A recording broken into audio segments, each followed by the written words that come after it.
7th, 2022. Thank you for joining us in person in Contois Auditorium and online for the Burlington City Council meeting. The time is 5:37. We're going to begin our agenda this evening with a motion to adopt our agenda. Councilor Hanson. I move to amend and adopt the agenda as follows. Note revised motion language for consent agenda item 7.06, communication, Caleb Manna, and excavation inspector, Department of Public Works, regarding Center Street Daily Planet encumbrance permit requests per Assistant City Attorney McClenahan.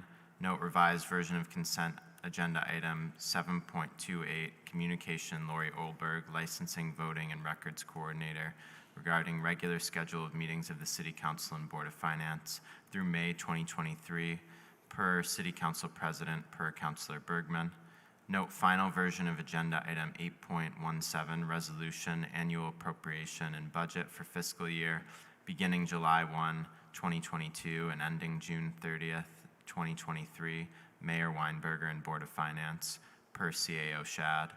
Note revised version of agenda item 8.24, ordinance, housing and taxes, short-term rentals, BCO, Chapter 18, sections 21 through 31. Ordinance Committee, per Councilor Travers. Thank you, Councilor Hanson. There's a motion to approve with amendments our agenda, seconded by Councilor Travers. Is there any discussion on the motion? Seeing none, all those in favor of the motion and the agenda as amended and presented, please say aye. Aye. Aye. Aye. Any opposed, please say no. We have our agenda. Our next two items, 2.01 and 3.01, are communications with expected executive sessions. The first is an update on collective bargaining. The second is on the city's lease with Beta Technologies. For the benefit of the public, we anticipate that these executive sessions together will last no more than 1 hour. And before motions are made to go into executive session, just as we customarily do, would ask either the administration or council if you feel that on either of these executive sessions, if there's anything that you wish to state in open session. Mayor Weinberger. Thank you, President Paul. Yeah, I'm happy to give a short update on both items.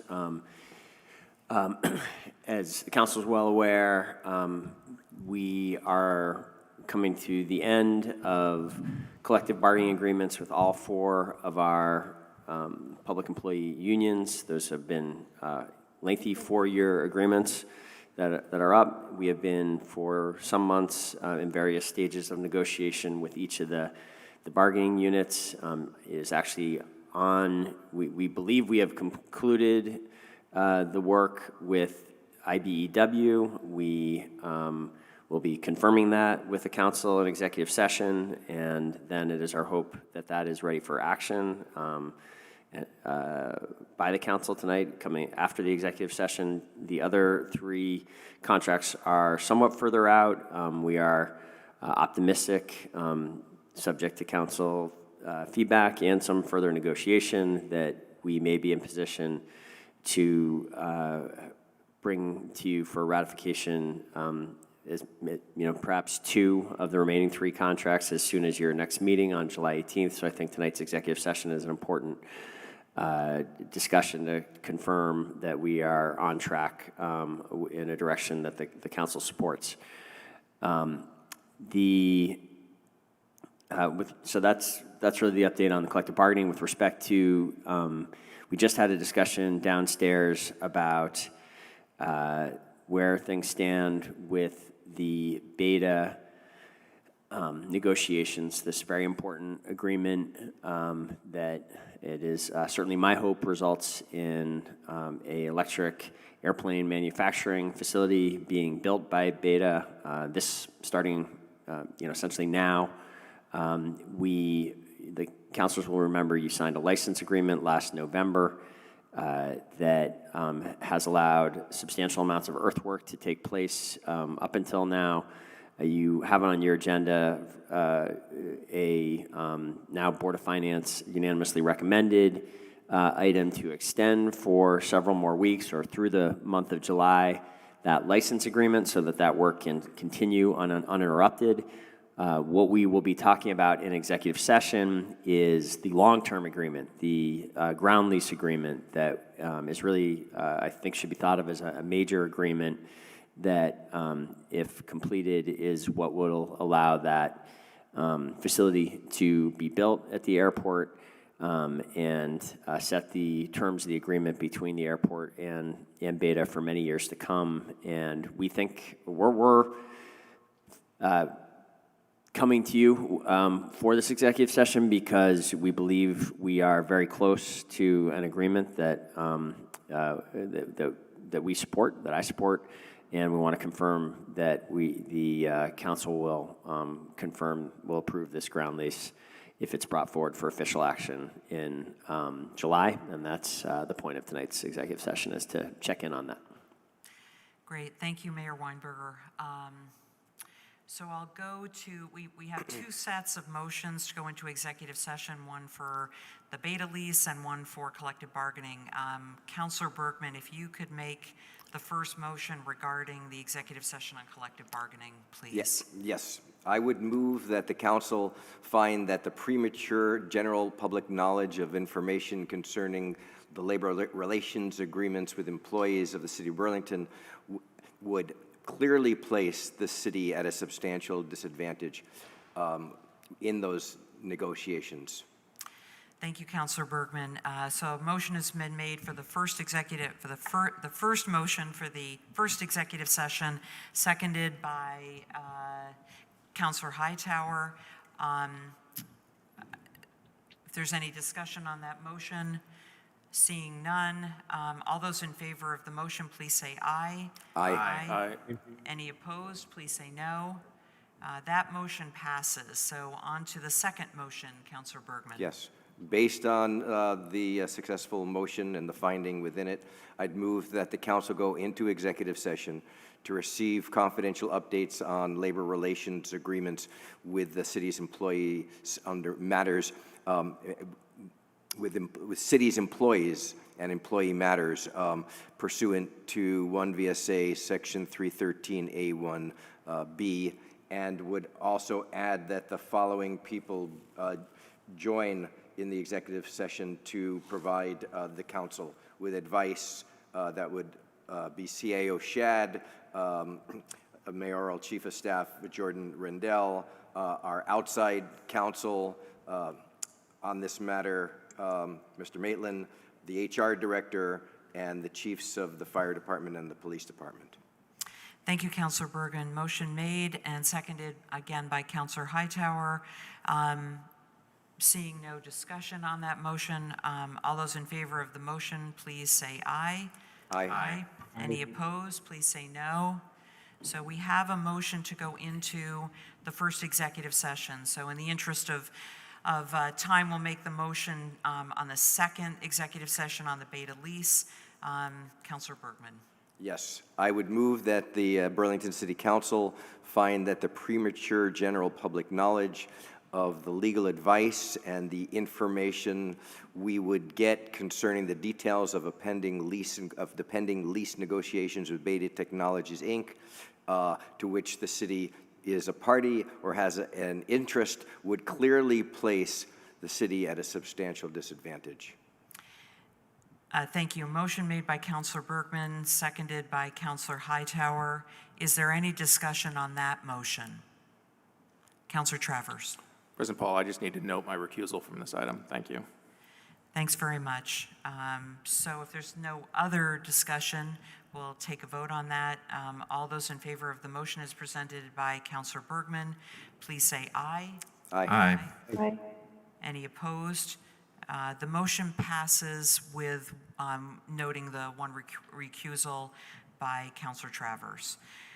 Which brings us to the second motion on this executive session. Councilor Bergman. So based on the motion that was passed and the finding within, I move that the Burlington City Council go into executive session to receive confidential communications pursuant to 1 VSA Section 313A1F, which relates to a pending contract and a lease agreement matter pursuant to 1 VSA 313A1A.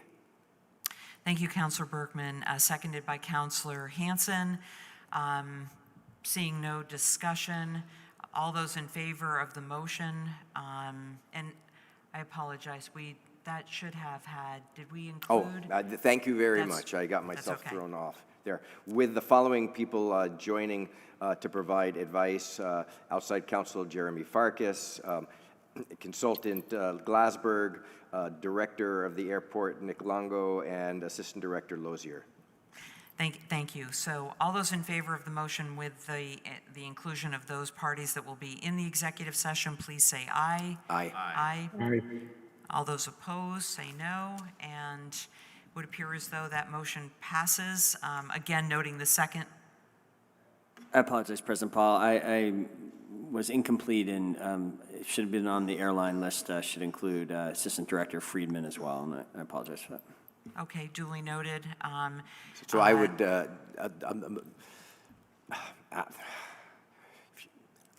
you want to really do it technically, we'd like vote to reconsider, we'd go back and we'd Right. reconsider. I'm seeing all sorts of shaking hands. So all that being clear and in the up and up, I'd say we'd add Assistant Director Friedman as well. We will add Assistant Director Friedman to the motion, which has been made and seconded. We can vote on it again. All those in favor, please say aye. Aye. Aye. Any opposed? So that motion passes, again noting the recusal from Councillor Travers. And that, based on all of this, we will be able to go into executive session. We're going to go downstairs for the executive session and hope to be back here. We'd hope to be back here by 6:30. It may be a little bit later than that, but we will certainly do our best.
evening. We're back with the open portion of our meeting. Our apologies for running a little bit late.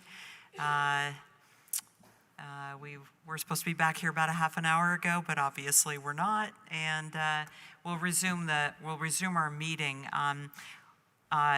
We had noted that there would be a public forum, and we had noted that for a time certain. So we're going to need to go to the public forum. There are a number of people that are online, and there are a number of people that are here who, in Contois, that would like to speak during public forum.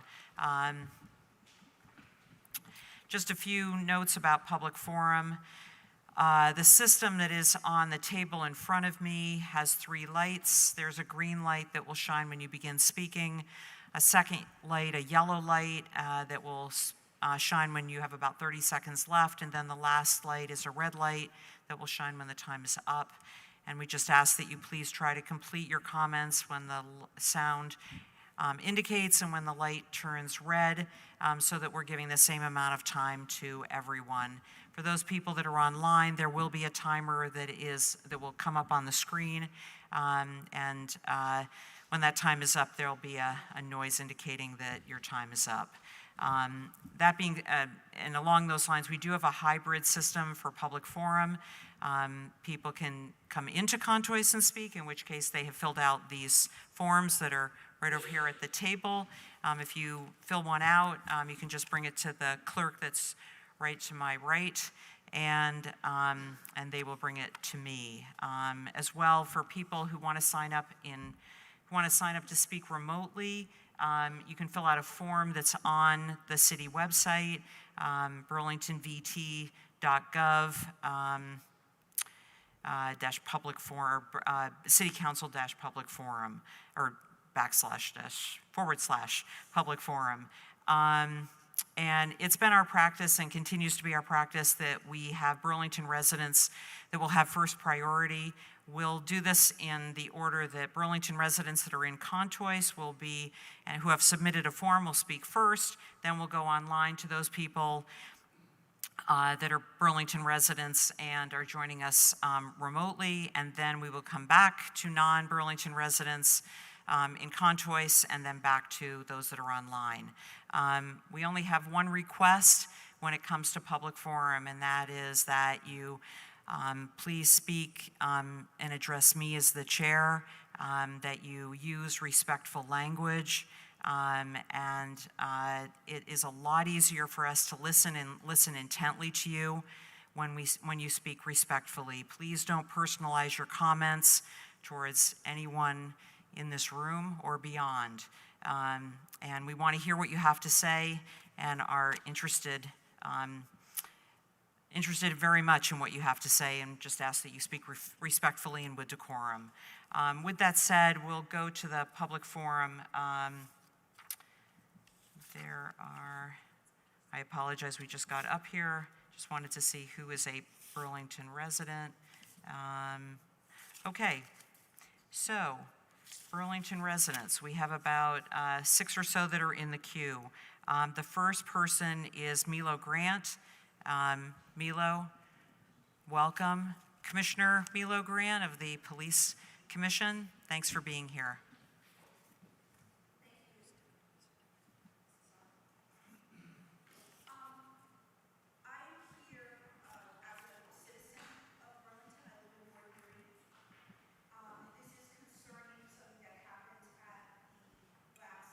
Lease Commission meeting, thank you. I am concerned about some rhetoric coming from our police department concerning the Black community. Last meeting, the yearly report was reviewed. I do encourage all city councilors to take a look at that meeting in full. It was a very important report reviewing the statistics for the year in terms of crimes and incidents in the city. It was stated that Black people were responsible for the gunfire incidents. I found that very appalling, and it's kind of eaten away from me. My concern is that we are being profiled, no matter how inadvertently, to make a statement like that does profile us. to use terms like affinity groups almost as a racial trope profiles us. People in the community hear this. It gives them permission to say other things that are hurtful, that are racist. It may inadvertently give officers the opinion that they don't have to address issues of the results of unbiased incidents that occur, especially with use of force.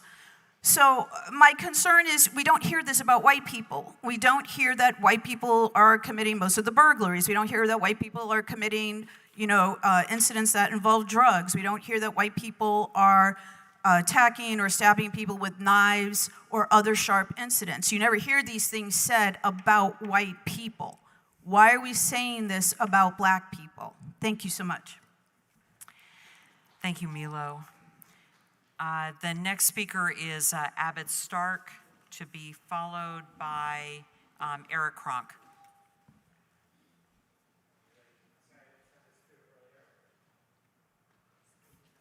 Sure.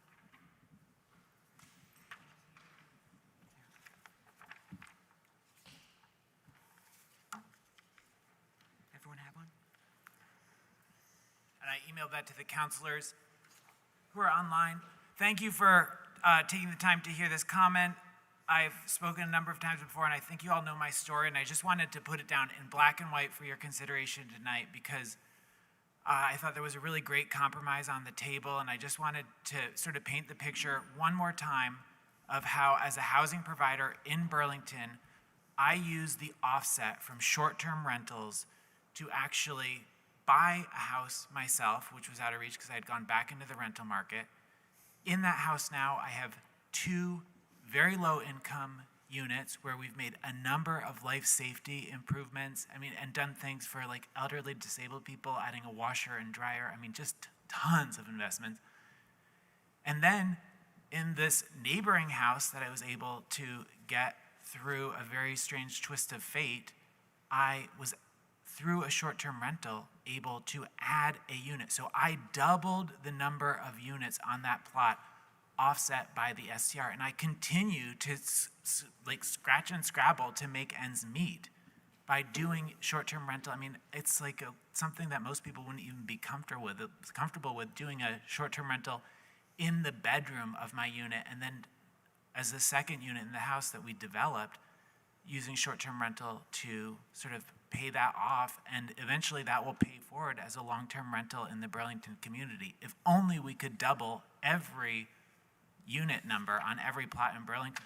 That's sort of like the dream and what we really need to do to create more housing here. But I just wanted to give that to you so you had that and could see. That's three short-term rentals when you count them. And so when we're talking about this number of 300, I could be like 1% of the entire short-term rental population, which I think is also something, we're dealing with a really small group of people here who are really trying to do good for Burlington housing. So thank you.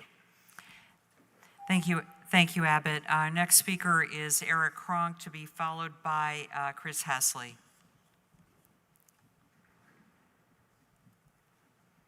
Welcome. Good evening.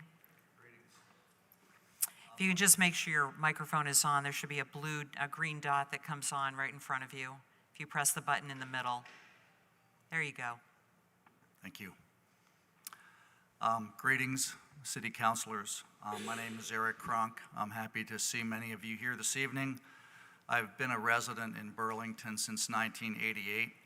I've lived and owned homes in 3 separate wards. I've raised 3 children in Burlington, all going to Burlington public schools. I've been a reliable taxpayer. I vote in every election. I willingly give to local charities. I am willing to help out neighbors regardless of their ethnic origin, the language they speak, their sexual preference or orientation. I think I'm the kind of guy that you would like as a Burlington resident. In the last 2 months, there are a few things that I've witnessed in Burlington that I have not seen ever before in my 34 years of being in Burlington. In the last 2 months, I've been woken up by a series of gunshots. You're familiar with these events in the local parking garage. I've seen groups of people putting needles in their arms in City Hall Park, right behind the whiskey room, probably less than 100 feet from here, as if they were sharing a beer. I've seen a growing drug market that looks like a smaller version of our old farmers market that happened in the same space. People willingly selling and buying drugs, groups of up to 15 people, around 6 p.m. in the evening. I saw a poor soul rolling around in the grass without his shirt on in 50-degree weather at Battery Park while a group of his friends were laughing at him. The residents and the sightseers walking through Battery Park were not laughing. And a few nights later, I saw guys trying to upend a porta potty with their friend in it. I'm concerned about this, and I would like to remain a Burlington resident, but it's a bit concerning. Thank you, Eric. Our next speaker is Chris Hesley, to be followed by Cheryl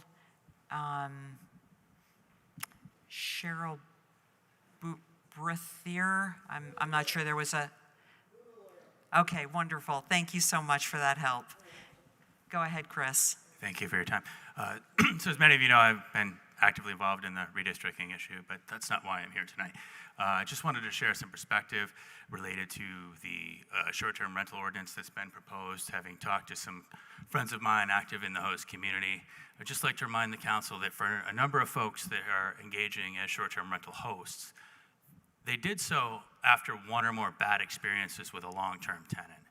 And my understanding is that the trade group representing the short-term rental hosts recently conducted a survey of its membership.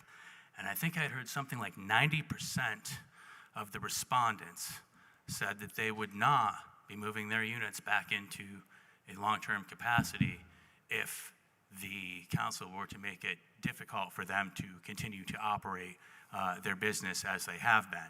So, as my grandmother liked to remark, you get more flies with honey than you do with vinegar. And my concern is that to the extent that we make it difficult for people to continue to engage in business in the short-term rental market, I suspect that some of those folks will probably deliberately keep those units off the long-term market just because they're unhappy with the way that the process would unfold. I will conclude by saying I think it is entirely reasonable to look at regulating this. The city does have a compelling interest to limit the number of long-term units converted to short-term. But I think it needs to be done so in a way that doesn't destroy livelihoods, and I'm hopeful that we'll get to a solution that will balance all of the competing interests. Thank you. Thanks, Chris. Thanks very much. Cheryl, you're next, and then we will go to Burlington residents that are joining us online.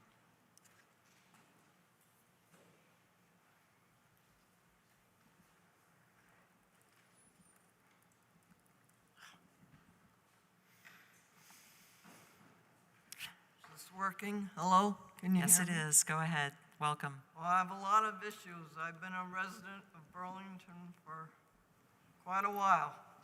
My uncle had the art store in the marketplace. I've seen a lot of changes. I love Burlington, but I can't take the homelessness. It's getting ridiculous. I see people sleeping in business doorways now, drunk. I had an incident today. I came to the marketplace. I saw a man, very elderly man, drunk, sleeping by Akies.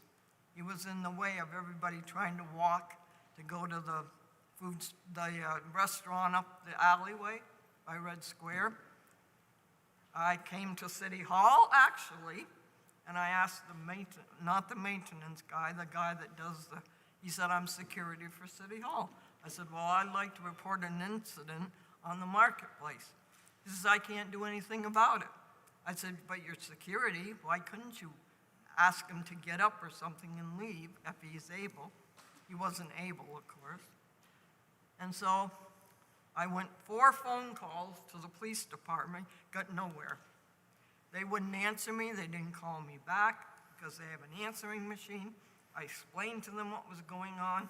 I asked for a couple police at least to come and check the man out. Nobody showed up. I waited till 3 in the afternoon, and I said, that's it. I talked to a guy who owns a car shop, and he said, I'm having a problem. And I said, yeah, tell me about it.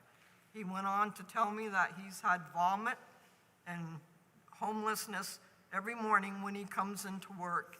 He can't get into his business because there's vomit everywhere.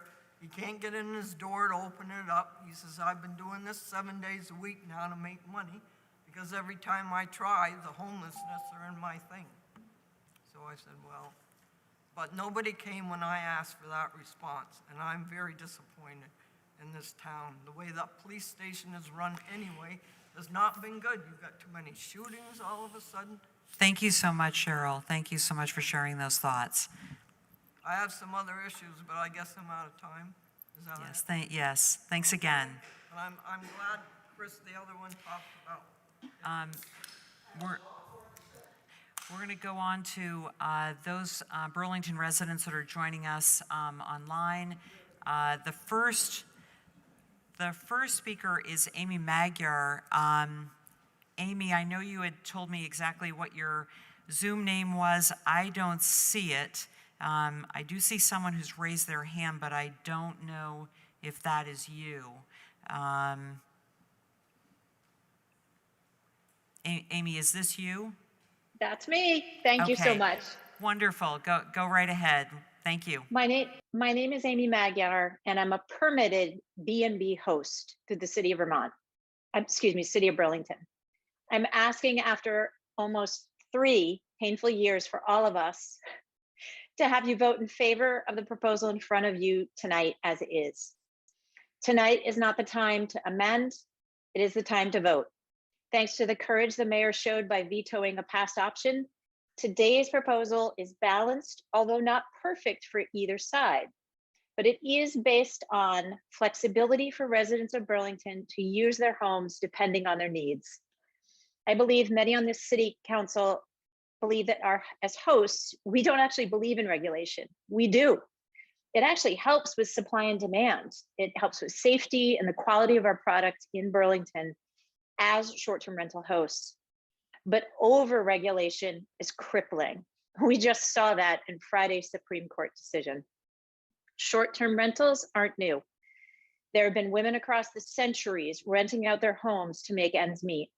The bulk of those STRs in Burlington are owned by individuals, not developers, seeking to be able to afford to stay in Burlington. 1% of the homes right now are short-term rental. That's just 1%. Let's get this done tonight, as is, no changes. And finally, I just want to say thank you to Megan and Scott, who have been incredible City of Burlington employees and also incredibly apt at facing the public and listening to what we're saying. And I just can't say it enough. They did it with grace and incredible patience. Thank you. The next person is Erica Reddick. And Erica, I'm looking for you. I don't see you. If you want to raise your hand, I'm happy to call on you, and I'll come back. I will come back. The next person in the queue is June Lease. And June, I have found you and enabled your microphone. Please go ahead.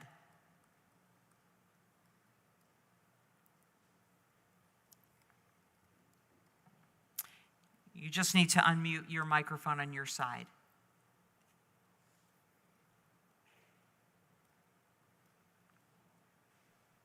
I'm sorry, I thought I had. That's okay. That's all right. Go ahead. Thank you. Okay, my name is June Lias. I live on Lakeview Terrace. I too am an Airbnb host. I have been an Airbnb host for about 6 years, and it has enabled me to keep my home, pay taxes, supplement my income. I have no problem with Airbnb, and I really feel like it's an asset to those who want to keep their home. The problem I have is with people who have Airbnbs who don't live in the home. I, for the last month, have come home every single Friday night after a 15-hour day with a party going on next door because they rent that Airbnb. The owners do not live there. It's a group of investors. They do not live there. The first Friday night, there's like 8 guys with I don't know how many women. They partied all night long. They partied all weekend long. The next weekend, there's 8 guys from Middlebury College. They partied all weekend long. The next weekend, there's a bachelor party. They partied all weekend long. I came home Friday night. There are 15 girls at 10:30 at night playing ball in the yard. I told them if they didn't get in that effing house, I was going to come in. I can't even tell you how crazy I am over the situation. I don't know what to do. And although I support Airbnb, I cannot support this party in my neighborhood. And all of my neighbors are older. I mean, this whole business all weekend long is getting ridiculous. And how are we going to stop it? I don't want to knock Airbnb. I support Airbnb. I mean, I couldn't live without it, but this is ridiculous. And I know my time is up. I wanted to voice my opinion. I have supported the short-term rental that you had come up with. I do not agree with the mayor for vetoing the bill. I'm done. Thank you so much, June. The next speaker is Ben Gold. And Ben, I found you and have enabled your microphone, and just unmute, and please go ahead. Hi, my name is Ben Gold, and I've been a resident of Burlington for all of my life. I was born and raised here, so I've been here for 24 years.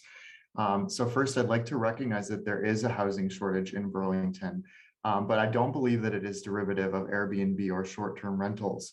There's approximately 250 Airbnb units in Burlington, which you can see on the Airbnb page, and there's about 16,000 total housing units in Burlington, which I found on the census. So it's less than about 2% of the total housing availability in Burlington. So I don't believe that's going to be contributing greatly to the housing shortage. And additionally, the folks that are coming in and staying in Airbnbs, I don't believe it's been fully measured how much they're adding to the local economy. Because when folks come here, they're spending in our restaurants, they're paying sales tax here, they're buying gas from our gas stations, and they're flying into our airports. So I don't think that that's fully been measured, and I think that that should be considered as well as we discuss short-term rental regulations. And I would also like to ask anybody who is opposed to short-term rentals, have you ever stayed in an Airbnb, and are you aware of the value that it adds to a community as well as to the people that stay in them? We're talking about a real estate market in Burlington that is highly inflated. As someone who just purchased a house last year, it's extremely cost prohibitive, especially with real estate taxes for most homes going up.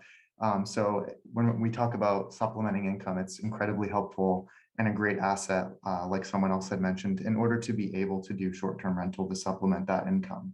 For my personal circumstance, it allows me to rent to college students and other long-term residents for the majority of the year, and then do Airbnb for the summer. I think it's a great alternative and one that should be considered and regulated, of course, but not so heavily. Thank you. Thanks so much, Ben. The next speaker is Cynthia Cook. And Cynthia, I don't see you. If you want to use the raise hand function, I'll come back to you. The next speaker is Genevieve Jacobs. And Genevieve, I don't see you either. Again, if you want to use the raise hand function, I'll come back to you. The next speaker is Diana Carlisle. And Diana, I did find you and have enabled your microphone. Please go ahead.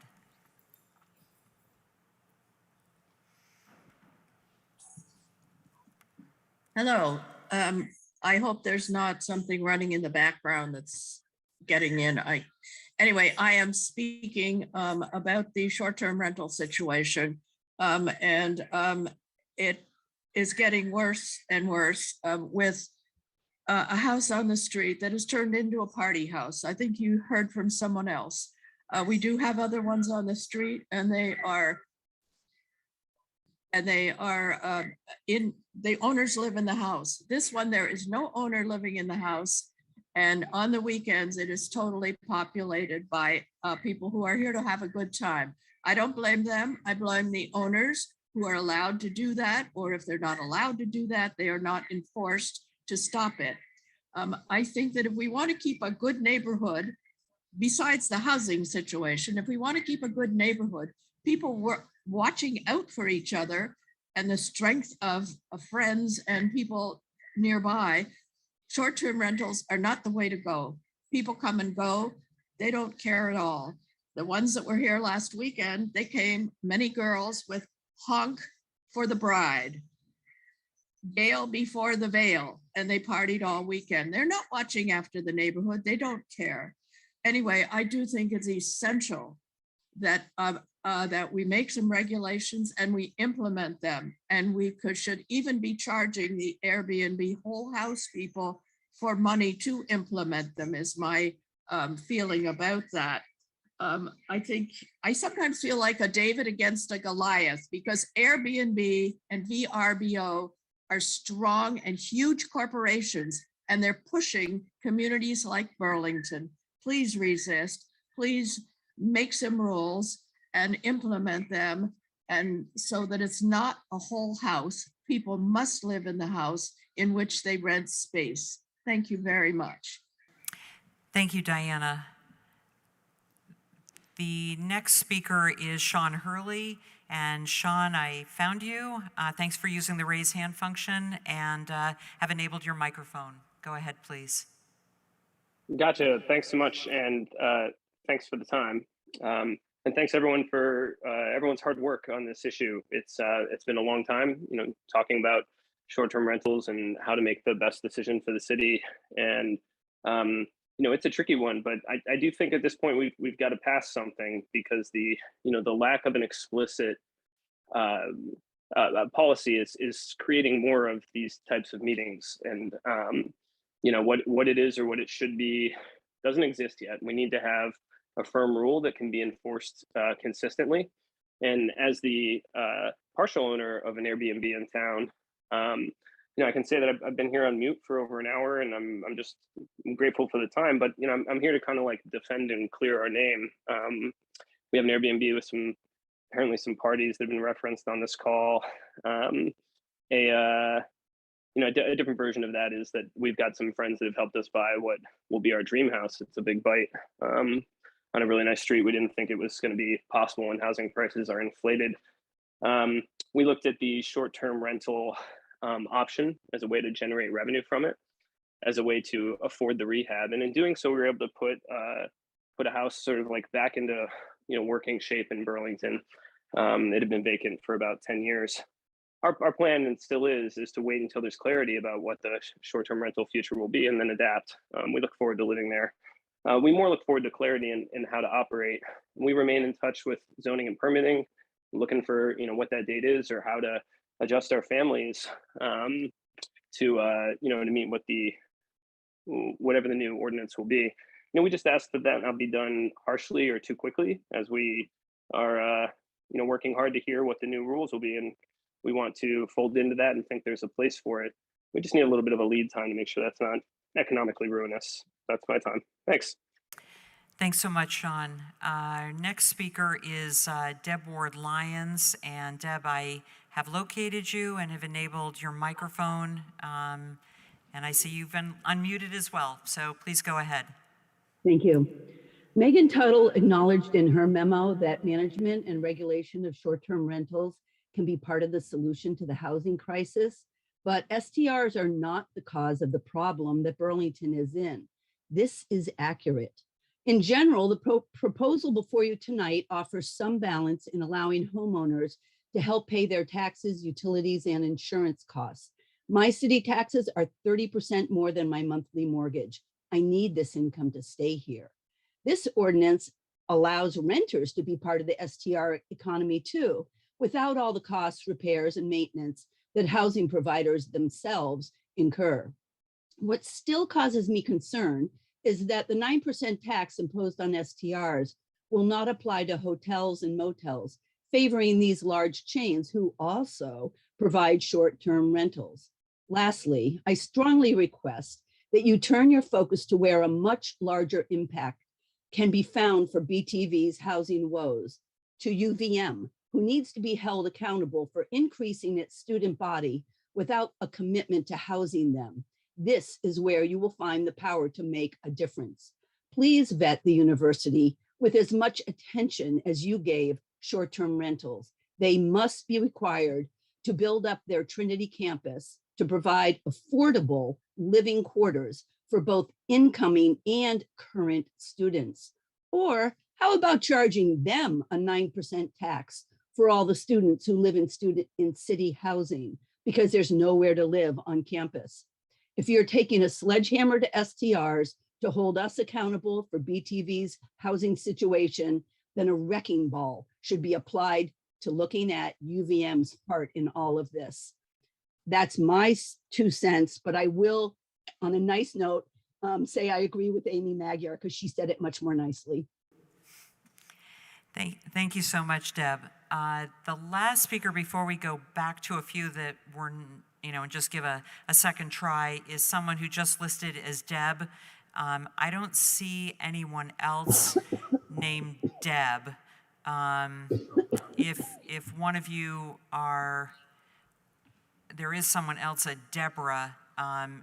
If you're on and you are the person who identified yourself as Deb, please raise your hand online and I'm happy to go back to you. The others that we did miss, which I still do not see, but just wanted to give one more try with, is Erica Reddick, Cynthia Cook, and Genevieve Jacobs. I don't see any of you as attendees. If you are here, please use the raise hand function, and when we come back to the online, we can certainly acknowledge you then and give you time to speak. There is one person that's present in Contois who's not a Burlington resident. That's Julia Marks. Julia, hope you're still here.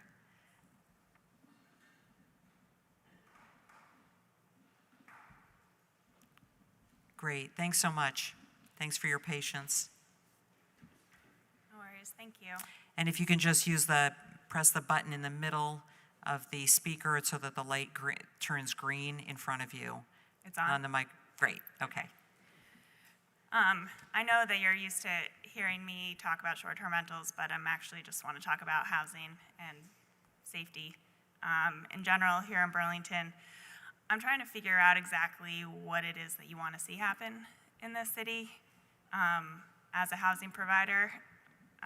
Is it that you want local Vermont resident housing providers to be forced to leave the rental market and sell to the highest bidder of somebody who's from out of state and wants to move to Burlington?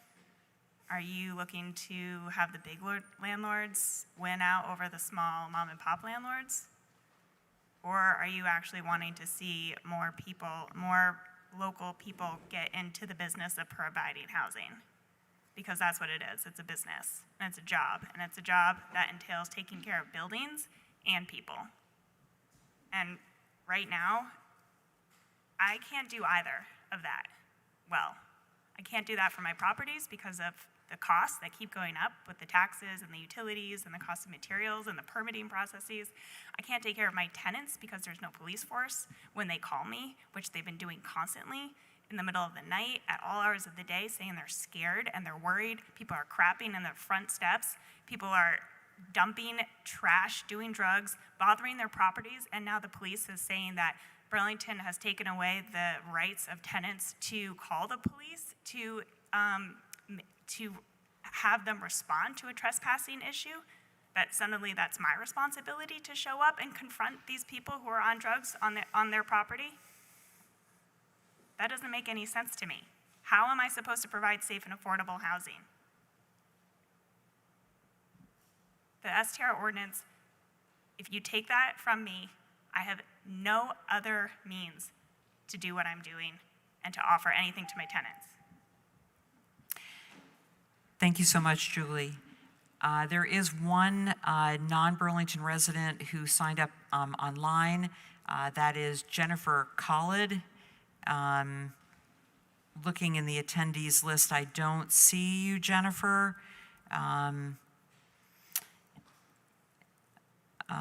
Okay, there is someone who does have their hand raised. I'll give that a try. Is this you, Jennifer? Hello? Hello, Yes. my name's David. Okay, are you one of the people that we've called on, or are No. you? Person. Yeah, I just raised my hand. Oh, okay, did you want to speak during public forum? Sure, yeah. Yes, So, I'd like okay. And if you could just identify yourself, because I don't see you on the sheet. If you could just identify Okay. yourself. Yeah, my name is David, and I'm a retired carpenter. And my age is 70. And I can't work as a carpenter. So I've been in my house for 30 years, and I depend on short-term rentals to make ends meet. I don't have any extra money at all. So a 9% increase in taxes would make it less desirable for people to rent, and so I'm concerned about that tax hike because, the competition is pretty severe right now. And my costs are fairly low right now, but my income is very low. So I just can't continue to operate on this level, So that's about it. Thank you. There is one other person who has their hand raised. That's someone under Eric Chase. Eric, are you one of the people that I had called on who had been on the list that was submitted online, or if you could just identify yourself, please. Can you hear me? Yes, we can. Okay, hi, yes. I couldn't, I'm sorry, I'm not really Zoom savvy, so I was trying my best, but I just wanted to speak if I had a moment. Sure, go ahead, please. Yes, if you I'm could just, Eric. are you a Burlington resident, or? I'm in Milton, Vermont with Mansfield Heliflight, Inc. Okay. Go ahead. Okay, it's Eric Chase from Mansfield Heliflight, Inc. We've been following the beta developments at the airport. Back in November of 2021, there was an issuance of a license that allowed beta to do blasting on the airport, and was voted on and approved based on that it wouldn't affect any current tenants. And now it appears that they've adjusted the license, and I'm not really clear what was adjusted and how it was adjusted, but it appears that the new map that allows for development, or that license to cover, does affect our lease property with the airport. It's just for the record, I'm just putting on the record that there is ongoing negotiations, and we're trying to sort it out. We're trying to be good neighbors. We're trying to work through our current lease, and to make allowances for the development that's going on. But so far, we haven't resolved it, and all I'm trying to just put on the record that it's unclear what's going forward and how it's transpiring, and I think that's about all I want to do. Okay, Eric, thank you so much. Thank you. How is that? There doesn't appear to be anybody else in the queue, and the other names just do not seem to be on. I do not see the other names that I had called earlier. as having rejoined us or use that raise hand function. So with that said, at 8:02, we'll close the public forum. Did want to also acknowledge before we move on to item 4.01 that we do have several city councilors who are joining us online. That is Councilors McGee, Councilor Freeman, and Councilor Barlow. Thank you very much for being here. The next item on our agenda is item 4.01, a presentation regarding BHS BTC 2025 project. And we have with us to make this presentation the Superintendent of Schools, Tom Flanagan, along with the Chairperson of the Burlington School Board of Commissioners, Claire Wool, and I believe a lot of other people who are here as well. So I will leave that to others to introduce everyone. We'd love to know everyone that is here.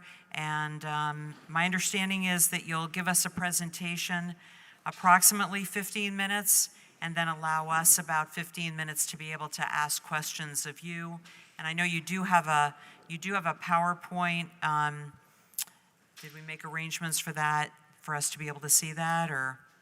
I have not, but I can just talk through it. Okay.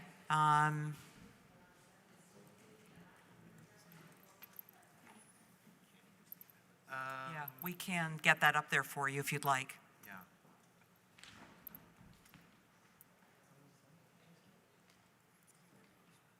It's on board doc, so it could literally be. All right. Thank you all for the opportunity to be here tonight. We'll get started if that works. Yeah, it's actually on board doc, so it probably could just be from there. Okay. Thank you, Catherine. Thank you. Sorry about that. Okay, so I hadn't anticipated doing introductions, but I think it's great that we do introductions. We have the majority of our school board here, and I'll have them introduce themselves, as well as our Executive Director of Finance and Operations, Nathan Lavery, who's with me up at the table here, and a couple of members of our design team who we've been working closely with. So I'll give them, everyone the opportunity to introduce themselves.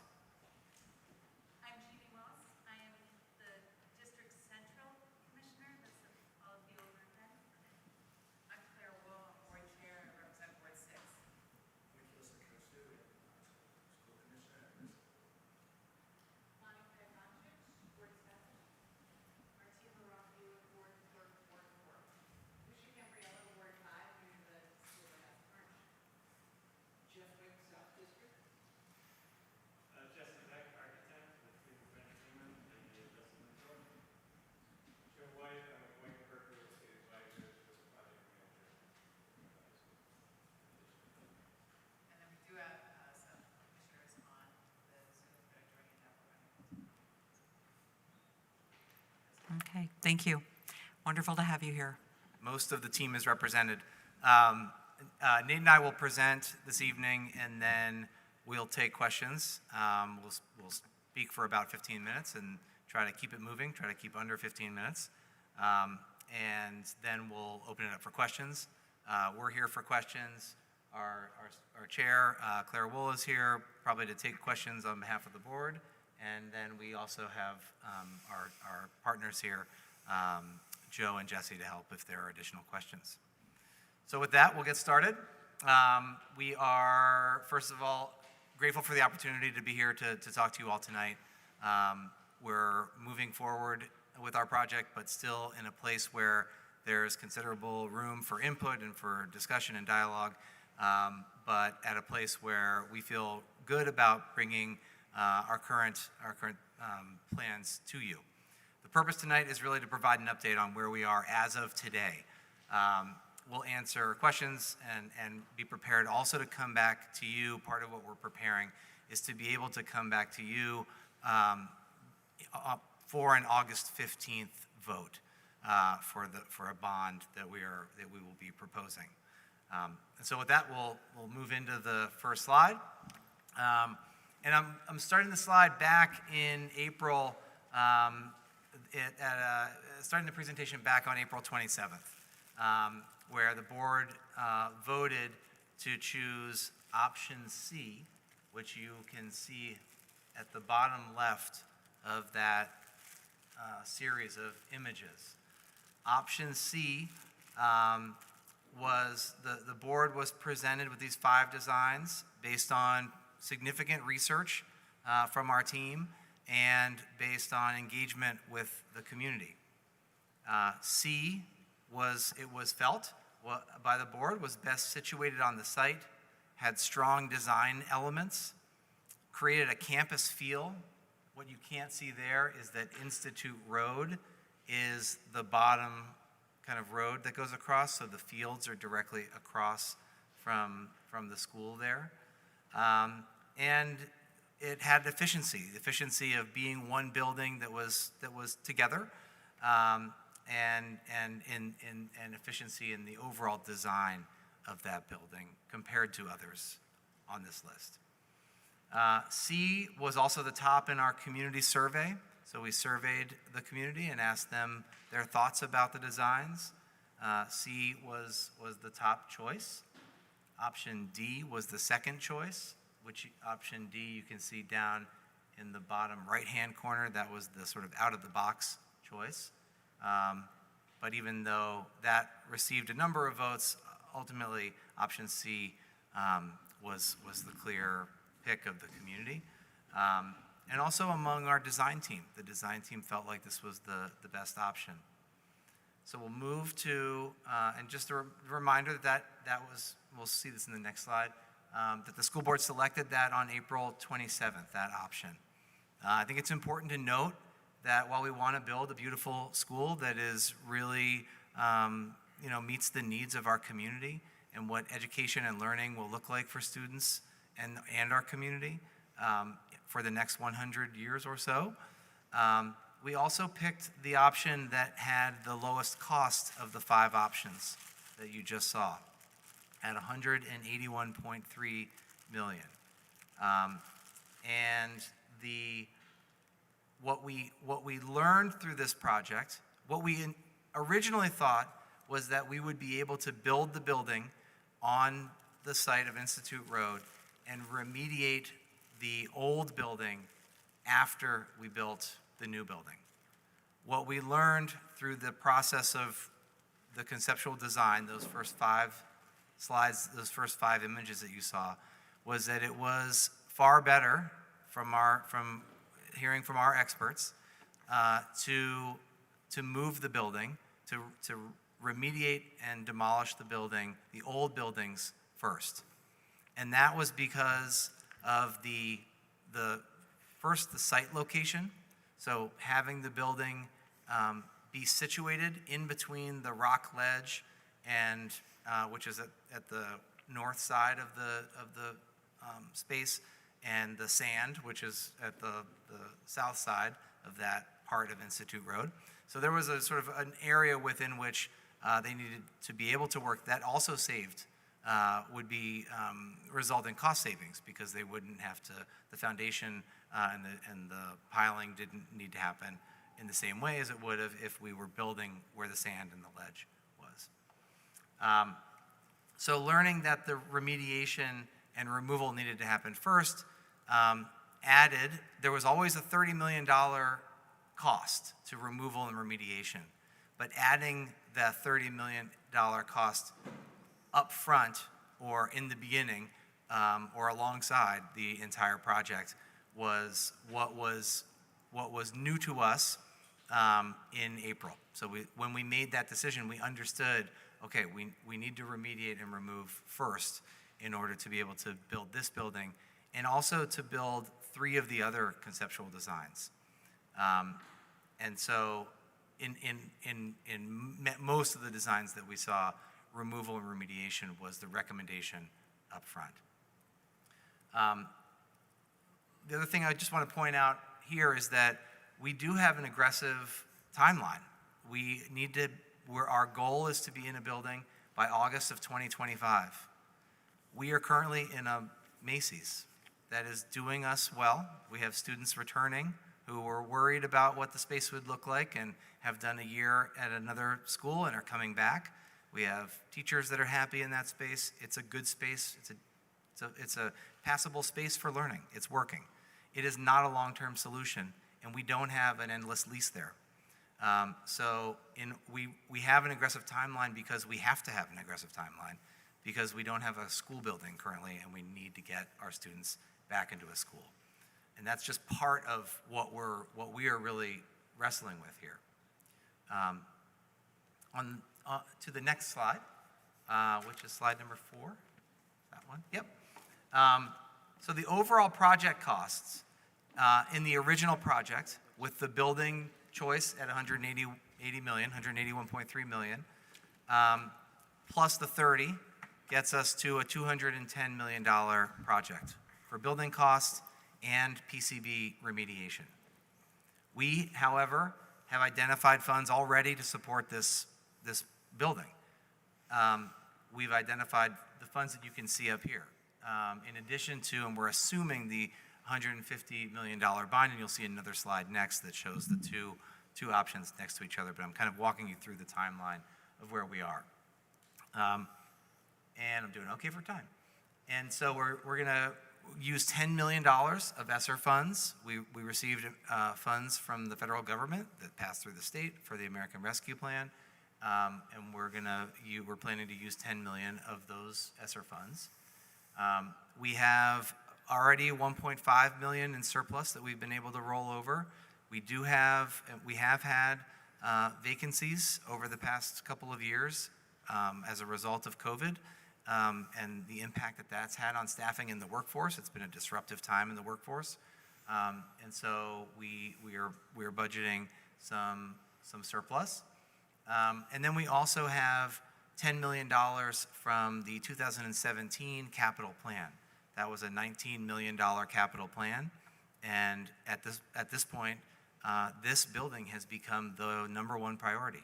There are other needs. IAA in particular is a school building that we need to attend to. If you've driven by it in the past couple of days, you see lots of roofing materials on the roof. So we are upgrading IAA right now, and we have much more to do there. We have more to do there. But we don't have a high school. We don't have a high school building, and we just need to prioritize this.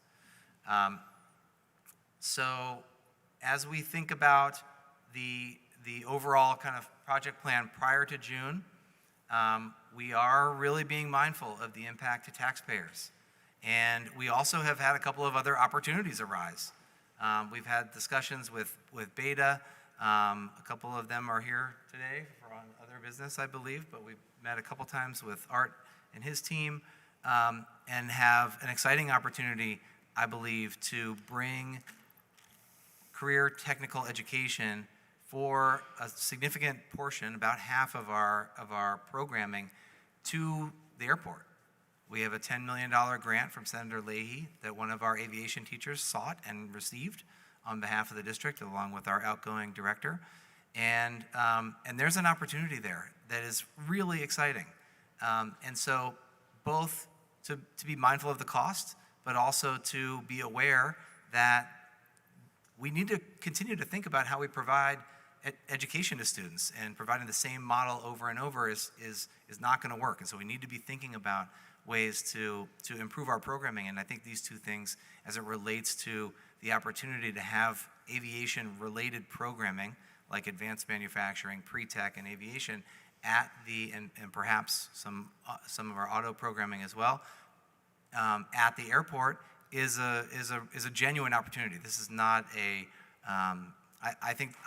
I see this as a good opportunity, and a good opportunity for us to save and to be respectful and mindful of the impact on taxpayers, but also to do some really amazing programming for our students. So we started shifting in May and June. As we started to learn more about this, we were also engaged with our Regional Advisory Board for Career and Technical Education. That's a group of people who make up the 9 sending districts that send students to our technical school, Burlington Technical Center. And so we started to shift our thinking based on some push that we were receiving from the RAB to think a little differently, and also the opportunity that was available and the pressures of resources. So if we click to the next slide, as I mentioned earlier, we have a $10 million grant from Senator Leahy. We have the ability to expand programming at the airport, we think, and we are in really solid conversations around that right now. That allows us to reduce the size and cost at Institute Road, and it's an exciting opportunity. What it does specifically is it removes the programs that require high bays. So the high bays are the big doors that open up, and those doors are open into programs that have a bigger square footage and also need more development of the ramping and the road to get into those. So those are costly designs for that type of program. So we're able to remove those, and so that's what I proposed to the school board. The school board voted on June 22nd to remove the high bays from the tech center at Institute Road.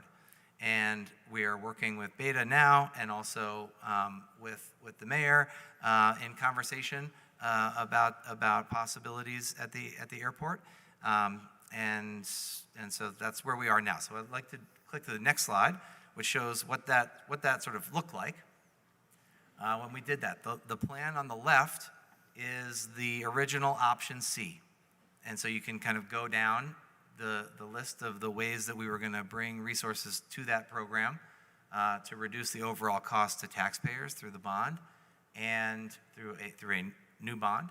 And you see a funding gap of $35 million there, assuming the $150 million bond. By removing the high bays, that number moves to 15 million. And that is significant. 15 million feels much more doable in terms of both fundraising and the overall cost of the project, given the resources that we've already put forward into the project through previous bonding and through our own budget and ESSER funds. We also are committed. So what this does is, if we were proposing bond language today, this right-hand column is a $165 million bond ask. And so that's where we are by choosing the least expensive option of overall design and adjusting that to remove the high bays. That gets us to that right-hand column, which again is $165 million. What I want to also caution us, though, that we are in the we're in the schematic design phase, and we've completed the conceptual design phase. We will not actually know the exact cost of the project for another 2 months and a half. And that's just the way that this type of project goes. This is the best number that we have right now based on square footage, based on estimators who are working in the region and understand what schools cost. And we've looked at the cost of schools too in our region and in Massachusetts, and we're in the range of what schools cost right now. And not many schools have been built in the past 2 years, but we are in the range right now of the sort of New England schools that are being built. The range there's some, the range spreads a little bit, but we are right within the range. And we are going to continue to fundraise. That's a part of our strategy. And so we're going to continue to aggressively seek funding. This is the next and second to last slide. And I'm right at 15 minutes. So we have been in contact with state and federal leaders since the fall of 2020. We did a direct face-to-face ask to the governor for $3.5 million to get into Macy's.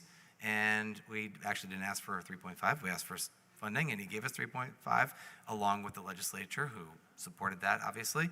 And we have a lot of gratitude for their support. And we've been in contact with state and federal leaders since then.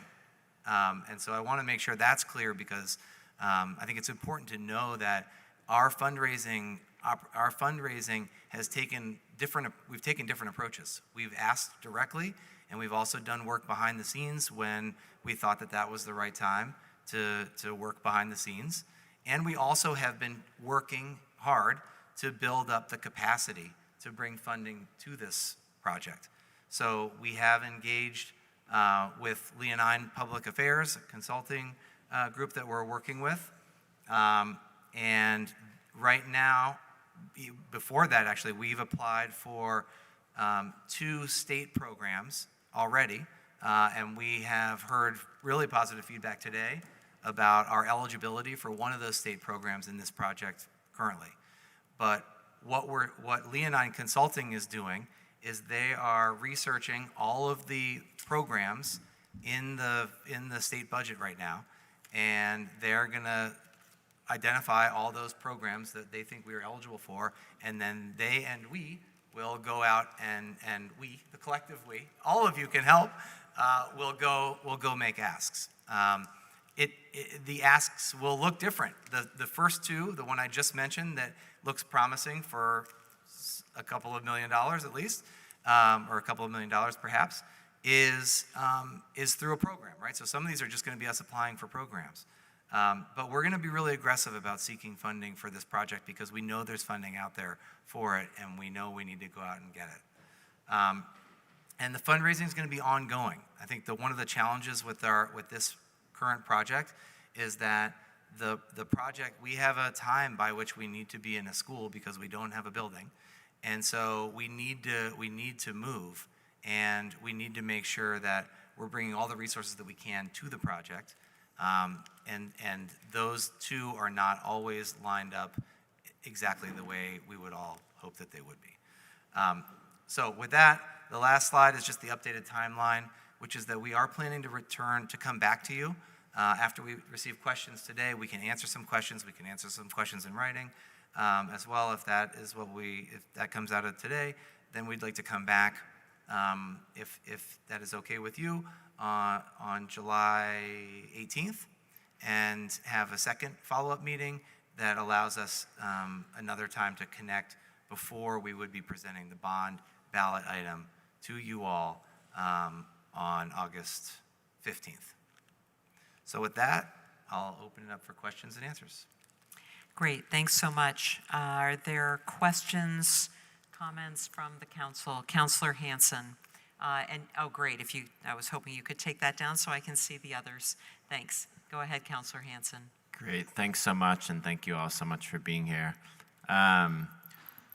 For the city to meet our net zero goals, and we've talked about this privately, but I think it's important to talk about it publicly. For the city to meet our net zero goals, the high school is a huge component of that, and this is a many decades long investment that we're making in this new building. And so can you talk about the sustainability of the building, and is it planned to be net zero at this point? Absolutely, yeah. I'll ask Nathan to take the lead on that. Yeah, so we haven't made any kind of final decision regarding specifically whether it be a net zero building or not. But we have already, with the input from our steering team, committed to pursuing a LEED certification. And we are not going to just stop at that. We have to determine what level of certification we want, and also look to what are the other opportunities that we can use to not only minimize the kind of energy costs that go into the building, but obviously all of the elements of construction as well, right? That contribute to carbon and all of the. We want to look beyond just like the operation of the building, right? But even to the construction process itself, I guess is what I'm saying. So that question is still an open question. That's one that we imagine partnering with with Burlington Electric to get their help and guidance throughout the process, and ensure that ultimately we've got the most efficient building possible. And if we can pull off net zero, I think we would all be thrilled to do that. But we're not in a position to kind of say unequivocally that we can do that yet, given the scope of the work we have to do, and also, again, the financial investments. But sometimes there can be also funds to support kind of moving from an efficient building to a net zero building. So that's definitely part of the equation that we'd want to pursue. Thanks, and I'm glad you brought that up at the end, because I think this commitment is critical, and making this decision is critical, and also can be an opportunity to secure funding.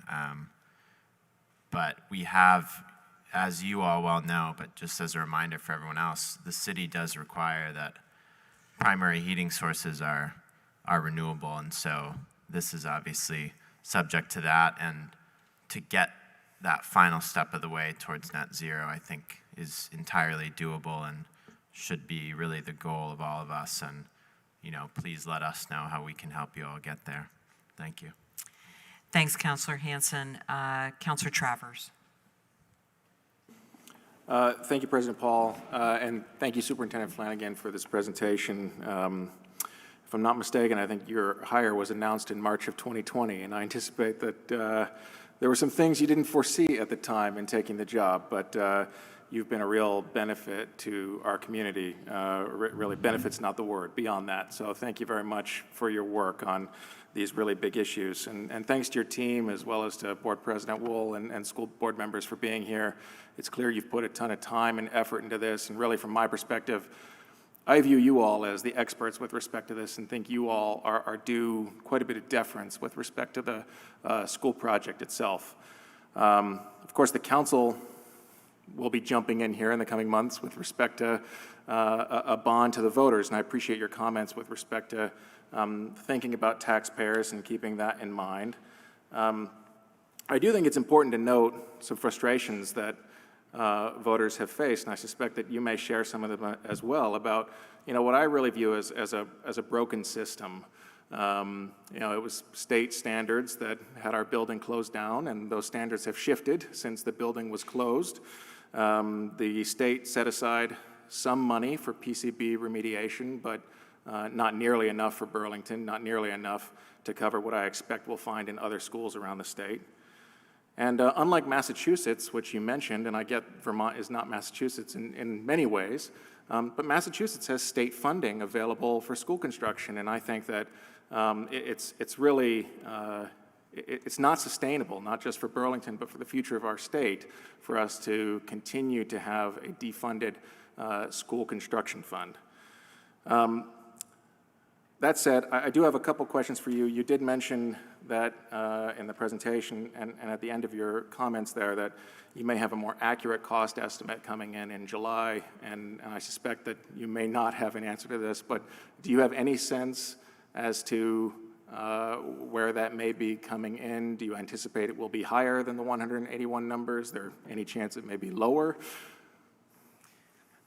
Yeah, we really don't know. I mean, the numbers that we have now are the best numbers that we have.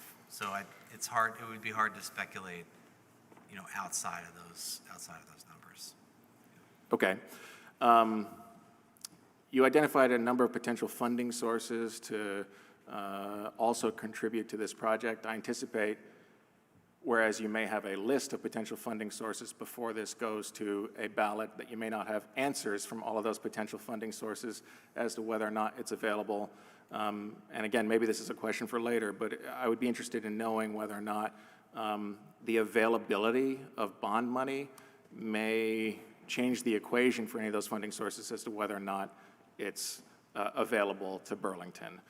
If there's any sources out there that think, well, if Burlington's already bonded, then they're not going to offer us the funds. Again, it sounds like you're still compiling the list, but I would be interested in knowing that when that time comes. Yeah, I mean, we are both compiling a list and actively seeking the funds already. Like I mentioned, we've applied for 2 state grants already, and we've heard feedback on one of them that we're in good shape. And so, but we do have some tricky timing here with the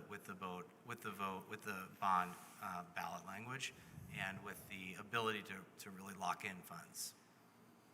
I would just add that in many cases, as Superintendent mentioned, the channel through which we are pursuing the funds is an existing program, be it state or federal. So I don't think in those cases the presence of a successful bond vote is likely to reduce our eligibility or change our eligibility in any way. There probably are situations where that could be a factor, but by and large, I think the answer is probably no. I would also add that in many cases, those programs a local match is required. So there could be exactly the opposite situation. Specifically, we need to have a approved bond vote in order to actually ultimately be eligible for those funds. Great. Thank you for that. I'm sure my colleagues may have some questions as well, but this is a generational project and look forward to continuing to work with you and to support it. Thank you so much for your work. Great, thanks, Councilor Travers. Councilor Bergman, please. Thank you. I want to thank you for your work. My younger son is a product, well, both my kids are products of the Burlington school system, and my younger son was, I think, saved by the technical center. I am a very strong proponent of technical education. And I'm heartened by the use of the airport facility as an innovative way. You mentioned the contacts with the regional group that is working on technical education, and I think I had been contacted previously and am intrigued by the interest to innovative ways of providing technical education. So I really encourage that continued conversation with them, and I'm just wondering whether there, are there other opportunities out there to reduce the footprint of the BTC building, but still provide that vibrant technical education. So, can you talk about that? Yeah, I think thank you for sharing your kind of support for technical education. I feel that around the room everywhere I turn. So it's good to hear that. It is the place where you really see students, young people applying their learning in ways that they really see the outcome of their learning and the connection to the real world, which is how we want all of student learning to be. That is authentic engagement. So I appreciate that comment.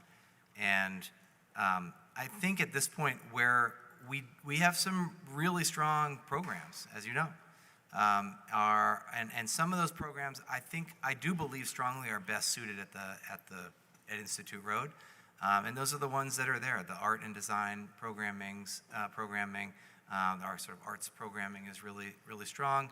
Our health and human sciences programming that's preparing students to move into medical professions, or just have that knowledge and be able to apply it across. Those are really strong, popular programs, and they need a classroom and they need a community where they're together with other educators to work and learn together. So I think one of the things that we've heard from the Technical Center staff is, and our new director who's going to be coming in, his name is Jason Reed, they want to make sure they can keep their faculty a team that is supportive of one another. And you can do that across a couple of sites, but it's more challenging. And when you start separating out across many, many sites, it becomes more challenging. The other piece is that half of the Technical Center students are BHS students. And so many of our BHS students really like our Technical Center programming because they like being a part of BHS and being able to be a part of BTC. And so in this setup, you get the best of both worlds. Now, there could be space for us to think flexibly about some full day, some half day, and thinking about that a little differently. But I do think it makes sense for us to keep the programming that we have planned there. Okay. Thanks.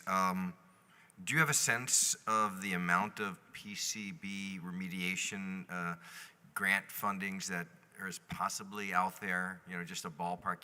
The cost is $29 million at this point in time. So, and you're looking for all available monies outside. I'm just sort of wondering what that universe is out there. Yeah. Do you want to take that? Yeah, I mean, I don't think we feel like we know the total picture of that. We are, part of the work that we're doing right now is inventorying where there might be other options. So we may be able to provide a better answer to that question in the coming weeks. But I would also say we're also exploring some innovative approaches to securing or becoming eligible for that funding, which, and so it's not clear, that it's hard to kind of answer the question when we don't even know for sure whether or not we'd be eligible, but I would say we're being creative in how we think about making ourselves eligible for programs that at first blush, it may look like we're not eligible for. So we're trying to make that number as high as it can be. We obviously know that there was funding, as Councilor Traverse mentioned, in the state budget for PCB remediation, but we also know that that was intended to serve the entire state. And so we, we're going to pursue that money aggressively, but we understand that that's, and that it, for folks to understand that that's about $20 million or so, and there's some additional money that's going to be added to that. So there's a big chunk of money there, but it's not all intended to go to serve just one particular school. So there's a lot of money out there. We've got additional work to do inventorying it, but we think that there are certainly millions of dollars that could potentially be made available to support that work. Thank you. Thanks, Councilor Bergman. Councilor Carpenter. Thanks. I hear you about your concerns on the timeline and the lease at Macy's, but I am being asked, you are exploring all these other alternatives. Why can't you wait till March? And I'm wanting to hear your answer because that's a question a lot of my constituents are asking.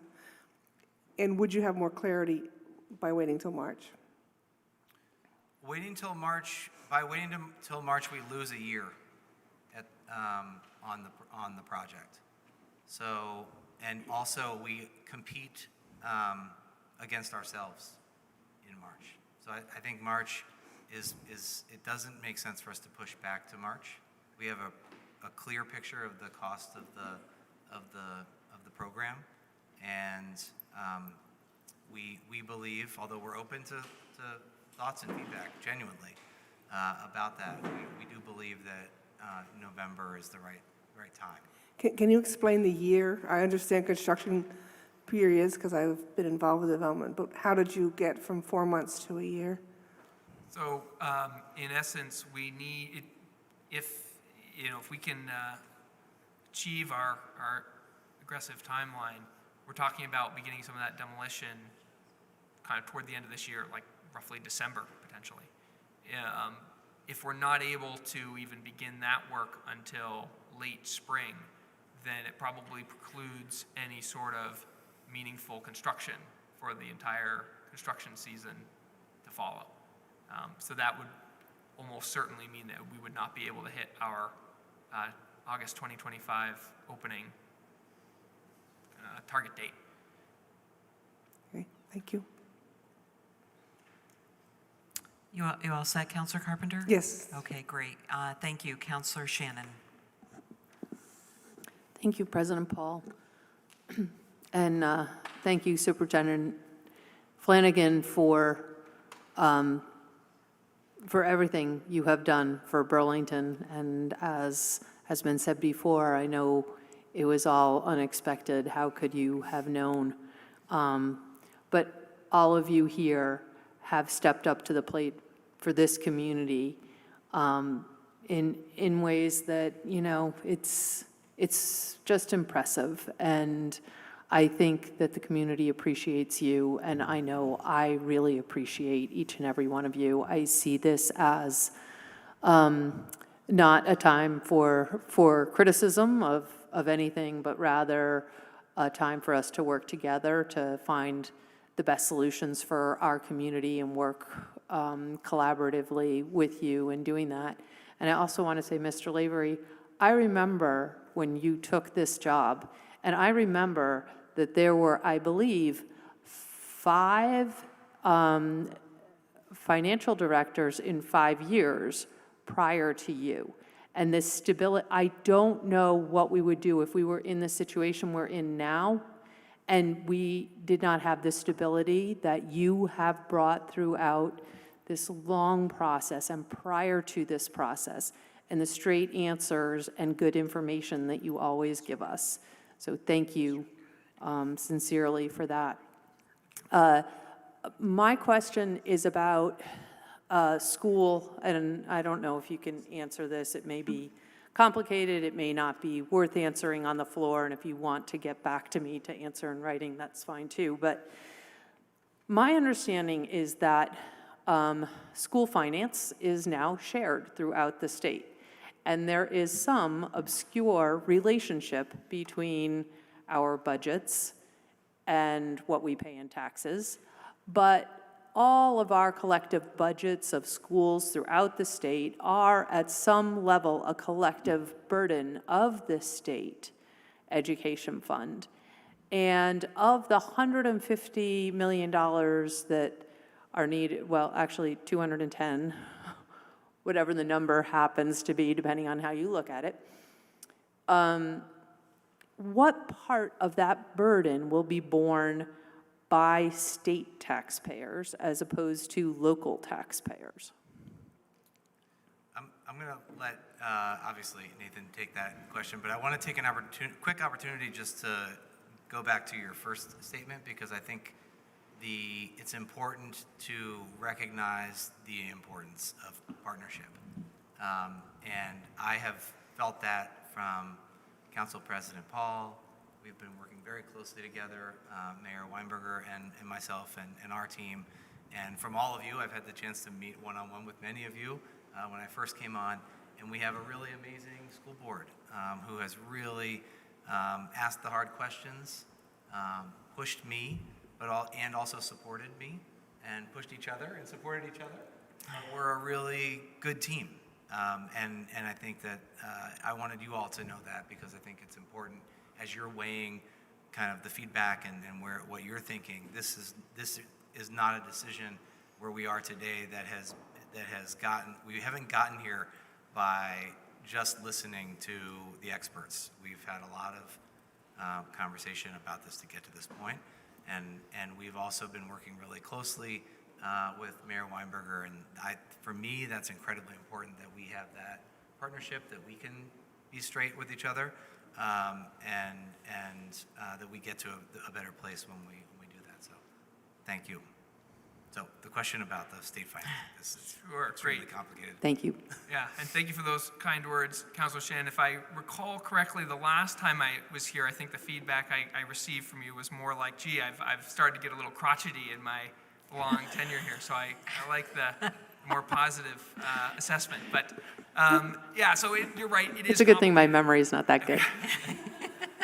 It is a complicated, but in short, I think you've actually done a really good job of summarizing, broadly speaking, the Vermont approach to school finance, and that is, so you're correct in terms of the way that school spending is really based on what is considered a statewide grand list, even though we tend to think of it in local terms.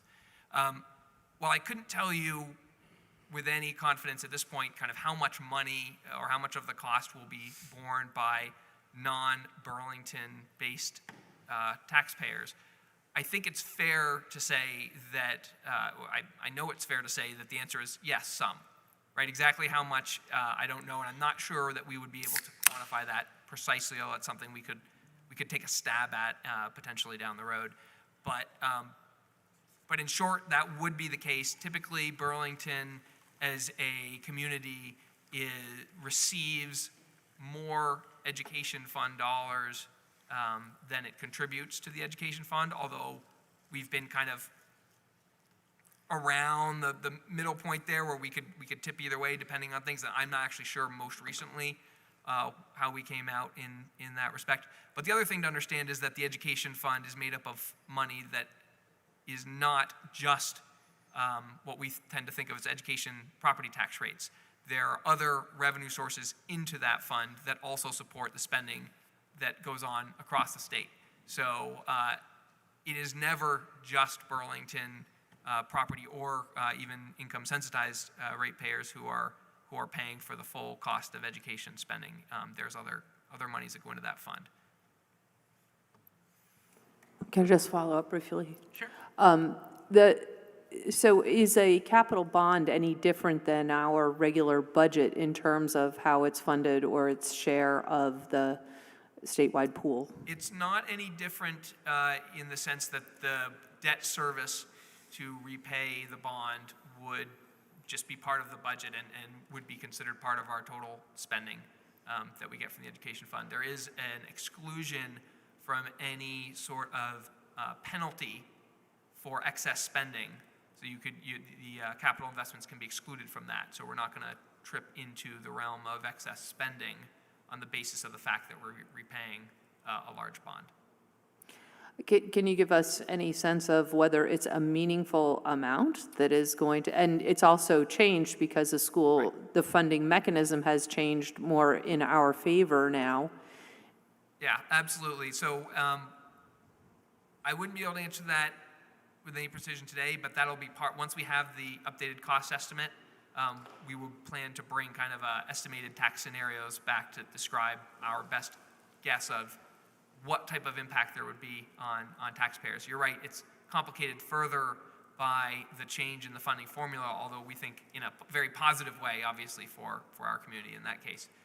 Namely that the work that school board and you folks also contributed to successfully changing the funding formula in a way that better reflects the actual cost of educating students. So that's definitely going to help offset some of the increased costs, but it will be, there will be real impact on education tax rates, and we will plan to bring forward our best estimates of what those will be when we have our refined cost estimate, probably toward the end of July when we'll get those numbers, and obviously ahead of the August decision point. Is there a way to reflect that so that we understand kind of how much we're paying versus how much is coming from other state taxpayers? Maybe. I'm not sure that we will be able to estimate that with confidence, but certainly something that I can reach out to the Agency of Education's Education Finance team and see if they can assist in kind of determining what the ratio would be. At some level, it's important to understand that's going to be, kind of an estimate built on other estimates. It wouldn't be something that would be guaranteed. Those numbers can change every year. But we certainly could at least kind of inquire and see if we can put something meaningful together that would kind of provide that context. Okay, thank you. Great, thanks, Councillor Shannon. So we have Councillor Jang and the mayor had wanted to speak as well, and then we'll try to move on. Councillor Carpenter, you had also wanted to speak as well. Go ahead, Councillor Jang. Thank you, President Paul, and thank you all for being here. Thank you also members of the school board for being here. One thing is clear, we have to build this high school. We all agree on that, right? And I appreciate also the work that you all have been doing to make it a reality, right? But it would be important also for us to go back a little bit. There was a $70 million bond that the voters approved. What does it mean with this plan right here, right now? Let me just ask the first question. So thank you for the question. I think that is an important one to bring up. We had received authorization from the community to borrow up to $70 million in support of what we call the BHS BTC re-envisioning project, which is a major renovation of the campus. And the preliminary stages of that renovation are what led to the identification of the PCBs and ultimately got us to this point. We borrowed portions of that $70 million, beginning with a $4 million portion to get the work started, which included a lot of the testing that, again, identified the PCBs. And we have essentially spent that first $4 million. That's gone. The good news, if you can call it that, maybe it's a silver lining, is that a lot of that work has contributed, obviously, to the problems that we identified, and we're thankful that we identified these problems before we actually completed that renovation and then walked into a school that needed to be closed. We also borrowed, but then returned unspent, an additional $20 million, which we had envisioned as being the first major installment of that renovation, but of course it didn't happen.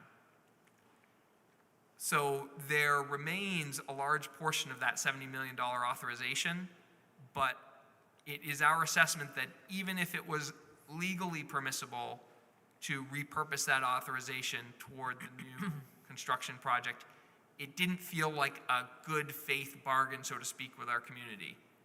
We felt like it made more sense to essentially forego the balance of that authorization and come to the community and ask for authorization in the bonding amount sufficient to build the new high school, so that people could understand the total cost that we were going to absorb.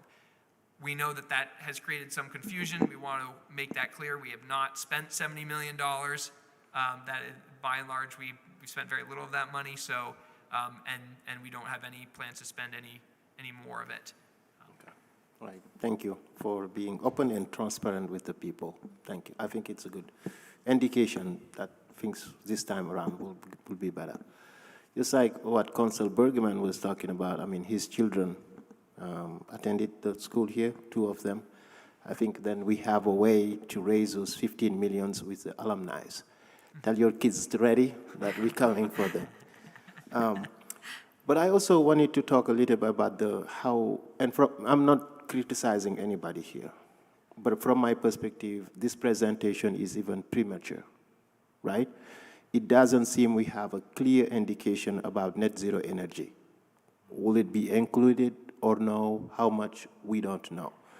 We also don't have any idea around the cost itself, right? And we are here in front of us. We all assuming this is how much. I think from my perspective, that is the first priority, to be consistent and to be very clear. This is how much we need, and we should not come back to it. And if you tie it to the 70 million after you were allowed to borrow 70 million, it was clear that it was not even enough. Let's not repeat the same mistake that we have done in the past. And that ties also to what Councillor Carpenter asked about timing. From my perspective, we should not rush this. We should take our time, do it right, and even if it's necessary, let's move it to another year. That's just something that I wanted to say. Because we have seen over and over this type of mistake repeating in the city of Burlington, right? I just urge you to please take your time, let's do this right, and yeah, try to move on forward. Also, I wanted to say that you are already innovating. You already demonstrated a degree of innovation in so many different ways. Your collaboration with the better technology is one indication. You going outside and seeking 15 million from the federal government to particularly is one. You're working with the mayor, the council president, I think it's there. And also the level of engagement you demonstrated with the community is perfect. But please, let's not rush this. Let's not have March as our timeline, right? Let's step back. Let's do this right, even though it will take us a couple more years. I'm urging you and to please think about it that way. Thank you again, and thank you, members of the school board. Thank you, Councillor Jank. Councillor Carpenter on a second, and then we'll go to the mayor and wrap up from there. Thanks. I first just want to comment that I am a proud BHS graduate when the building was almost state-of-the-art a very long time ago. I want to ask you, and this may not be possible, but we really got blindsided a little bit when we did the reassessment because of the lag in the income sensitivity, and the state takes last year's taxes and income for this year.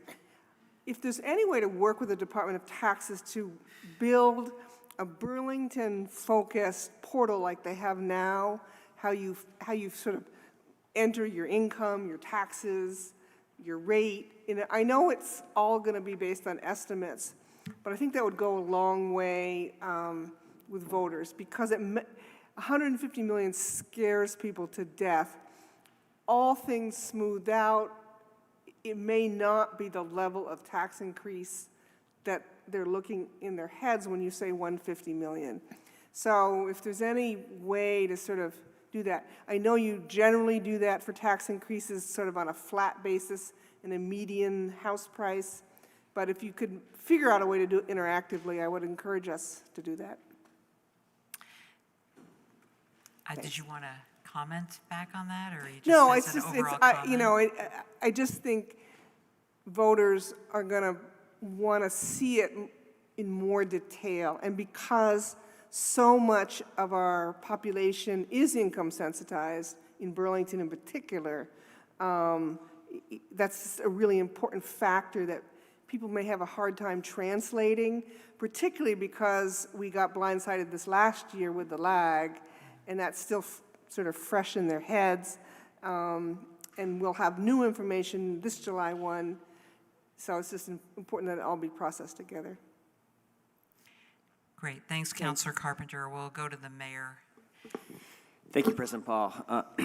I want to build on what Councilor Travers said and just voice my deep appreciation for Superintendent Flanagan and the remarkable challenges that have been thrown your way since your arrival here. In addition to the pandemic, of course, on the first day of school, having this huge issue thrown at you, basically out of the blue.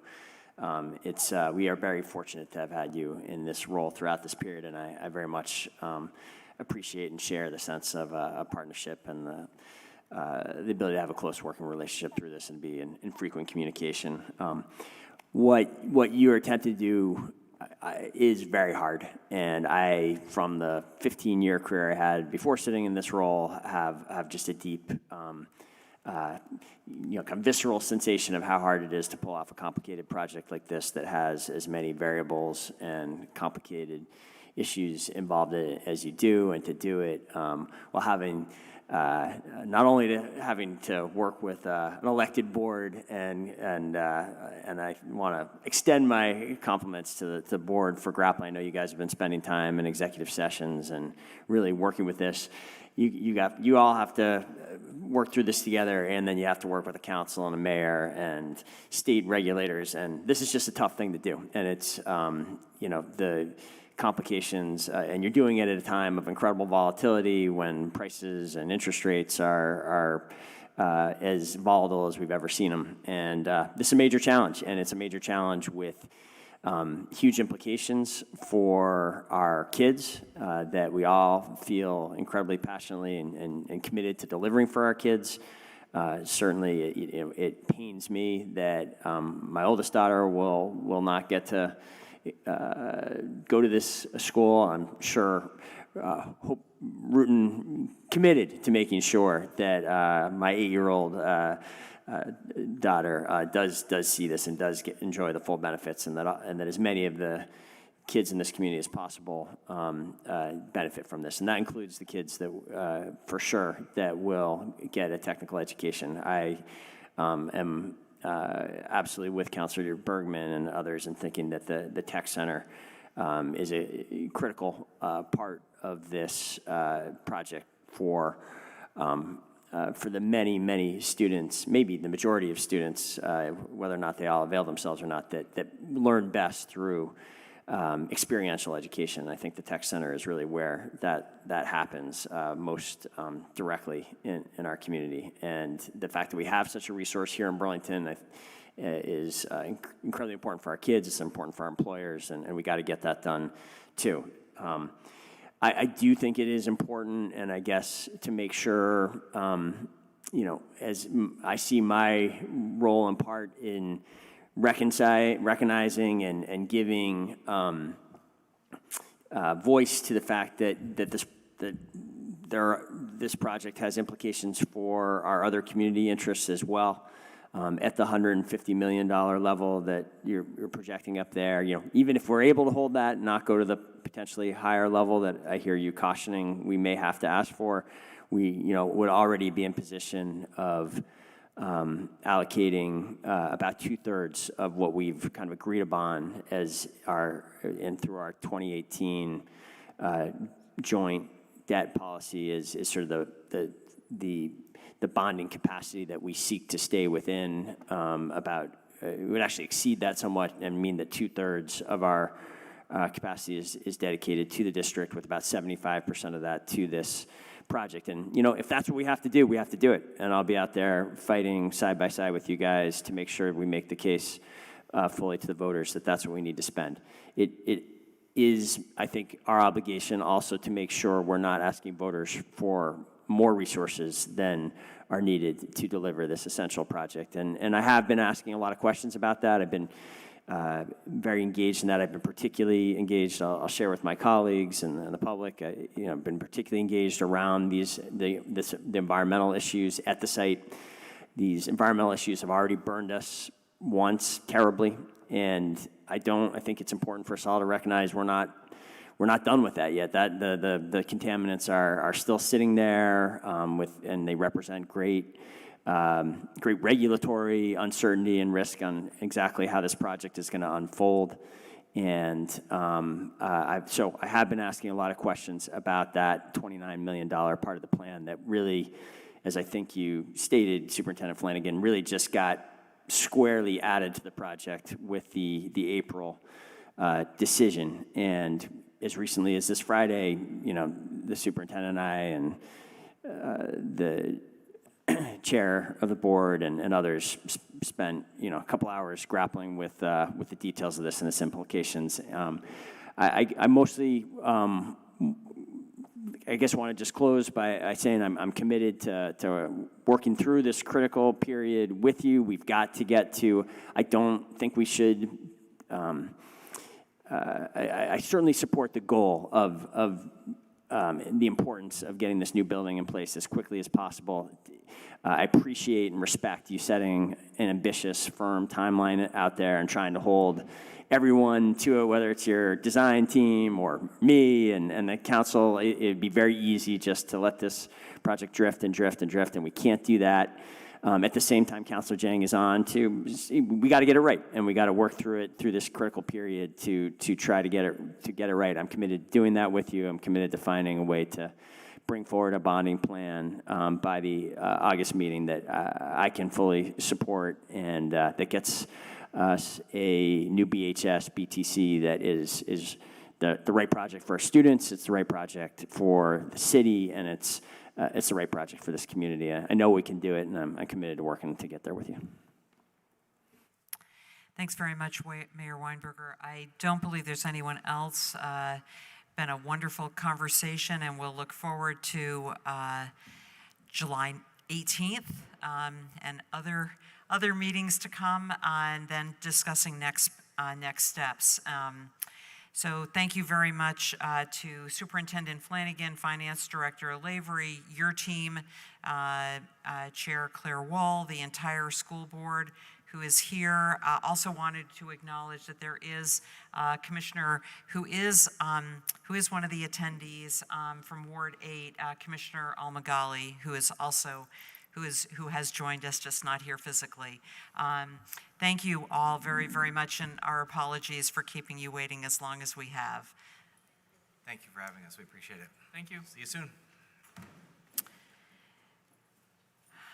We will move on to, we've already completed our public forum, and we'll continue with item number 6, which is climate emergency reports. Are there any counselors who wish to offer a climate emergency report?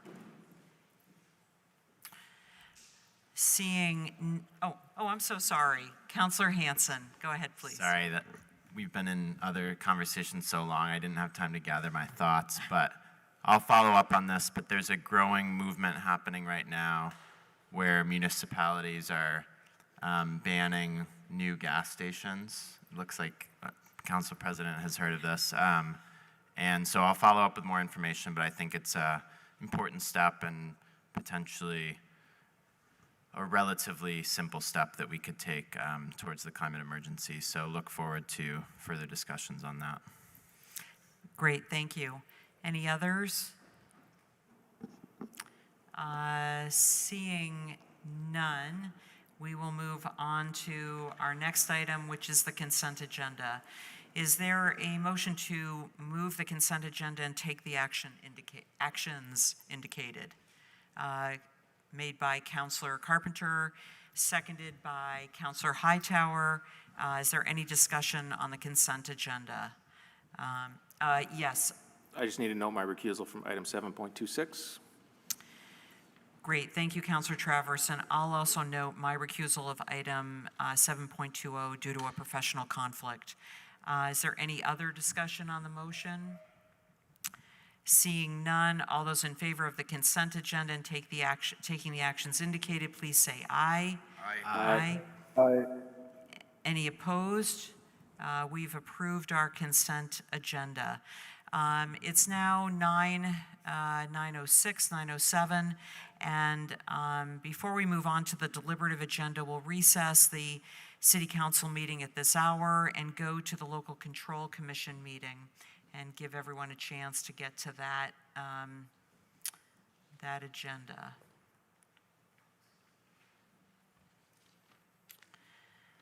So the first item on the agenda is the agenda. Commissioner Shannon, could I have a motion on the agenda, please?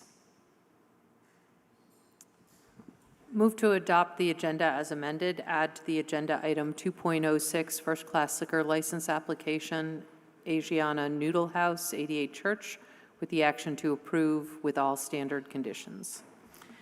Great, thank you. Is there a second to that motion? Seconded by Commissioner Travers. Is there any discussion on the agenda? Seeing none, all those in favor of the agenda as amended, please say aye. Aye. Any opposed? Thank you. Any opposed? We have our agenda. So there are 6 items on our deliberative agenda. There is no consent agenda.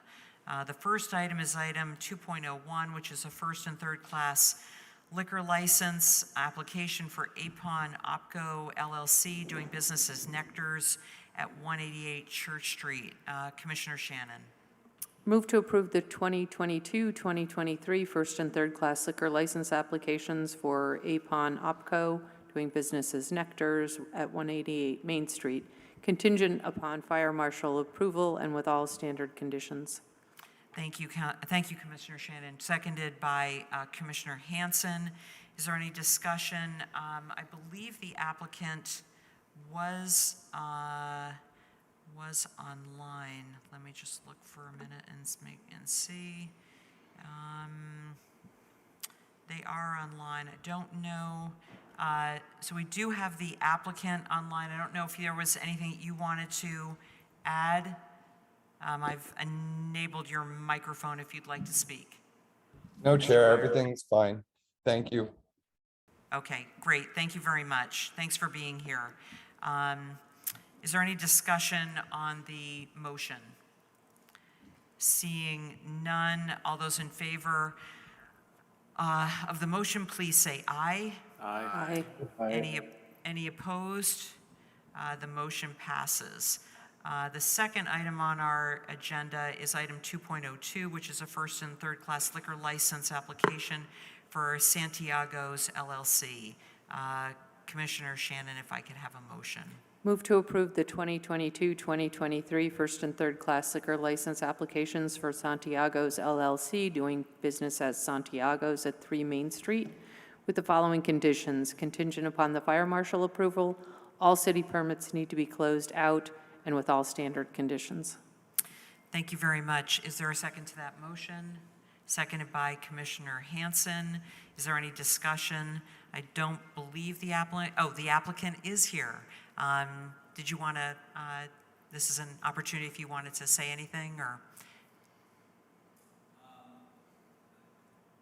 We're doing our due diligence, paperwork's underway. We're looking forward to opening a culturally relevant Cuban restaurant at Appropriation for all Burlingtonians and Burlington visitors. Mid-July to mid-August is our tentative opening date. Great, thank you. Thank you very much, and thank you for your support of Burlington. Are there any comments from commissioners? Seeing none, all those in favor of the motion, please say aye. Aye. Any opposed, please say no.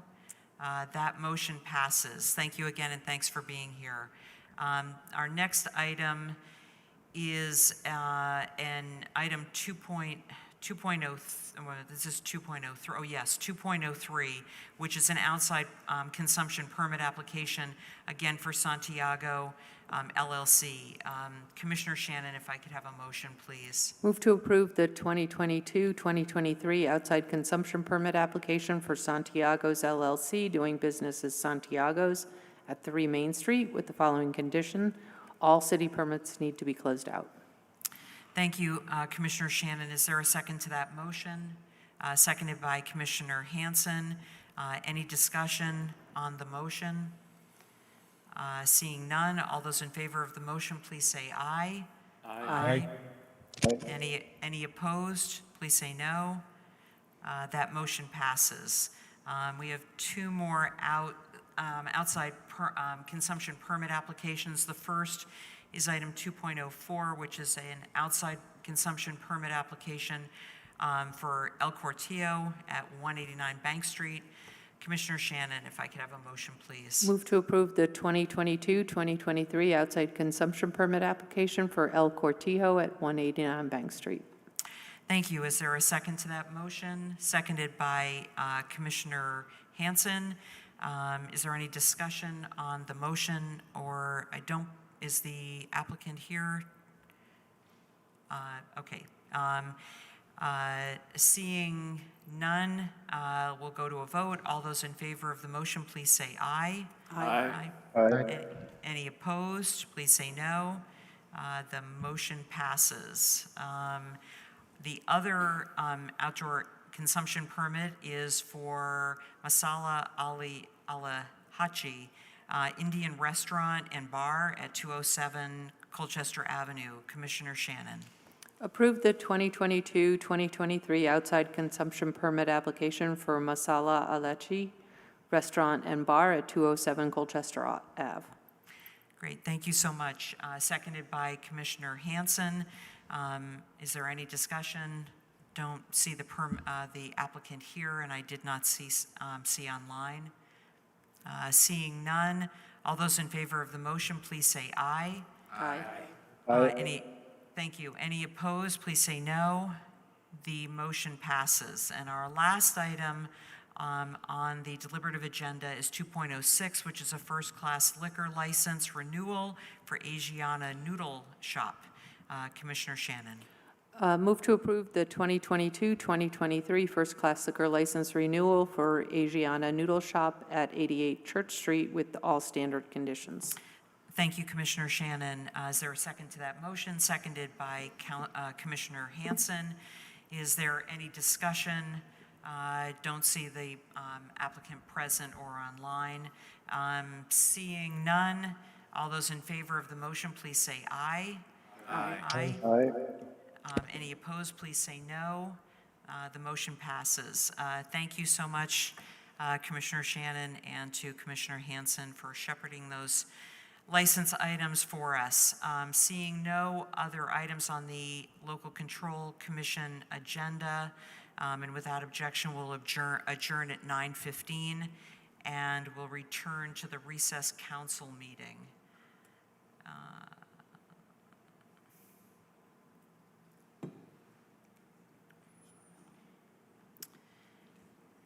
And we will continue where we left off at the beginning of our deliberative agenda.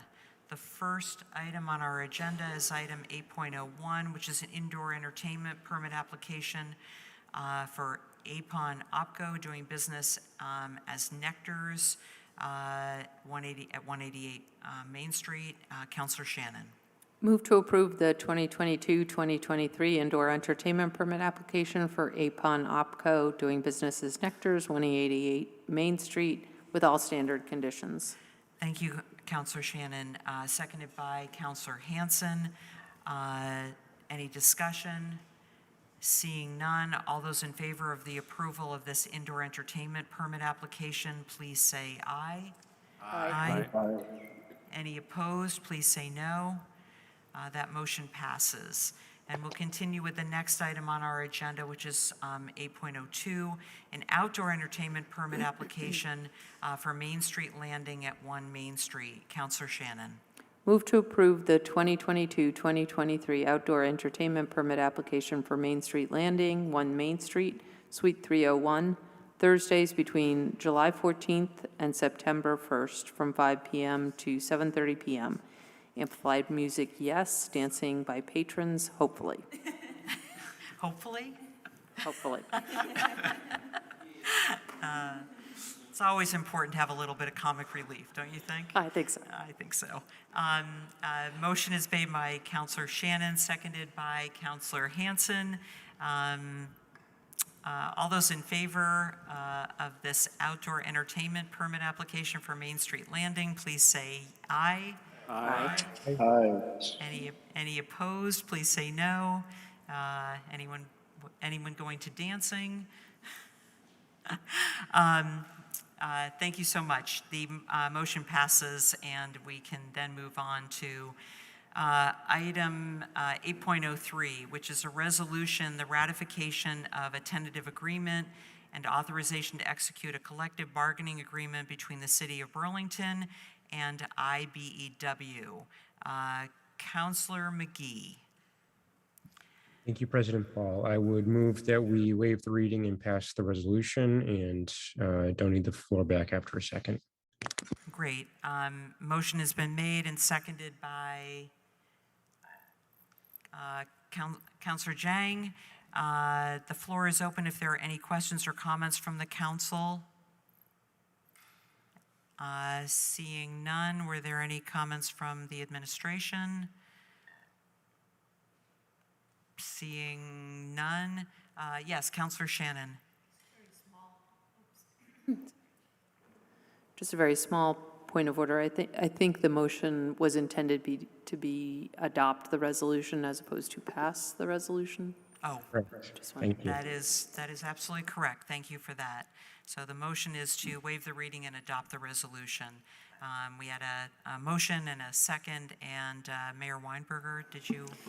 Sure, I'd share just a couple words. We also have the BED team here, yes. and General Manager Darren Springer played a large role in negotiating this agreement, as did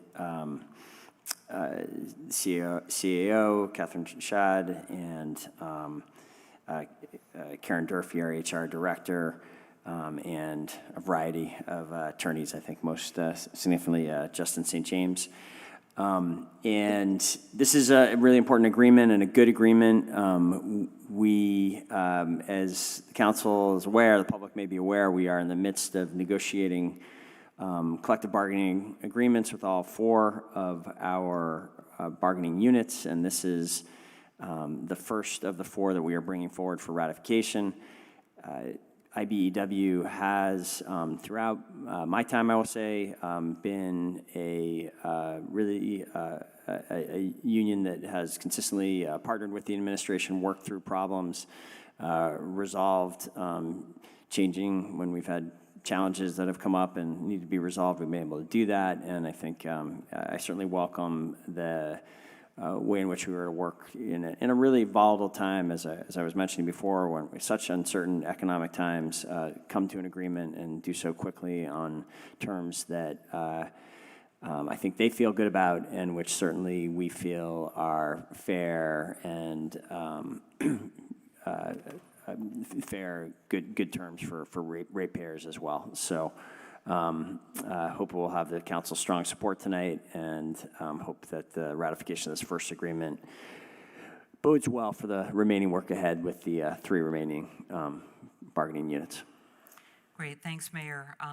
My apologies for not acknowledging our General Manager of Burlington Electric, Darren Springer, the COO, Monique Castille, and the CFO, Emily Stebbins-Wheelock, who are here this evening. Thanks for being here. If there are no other comments from the council, then we will go to a vote.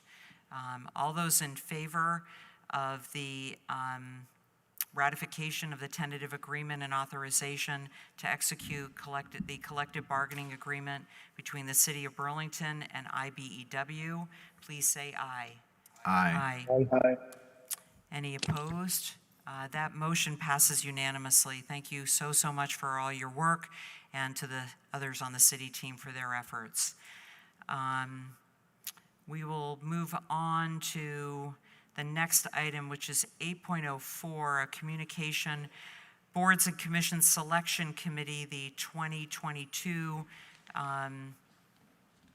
Board and Commission Worksheet. And For this item, I'm going to go to Counselor Carpenter, who chaired the Boards and Commissions Committee and served along with Counselors Bergman, Jang, McGee, and Chief of Staff Riddell. Counselor Carpenter, if I could have a motion on the slate of candidates, I believe that's in, that motion is in 8.04. Is that correct? I believe so. Yes, I believe so. Yes. So I would move to approve the slate as listed regarding the 2022 board and commission appointments.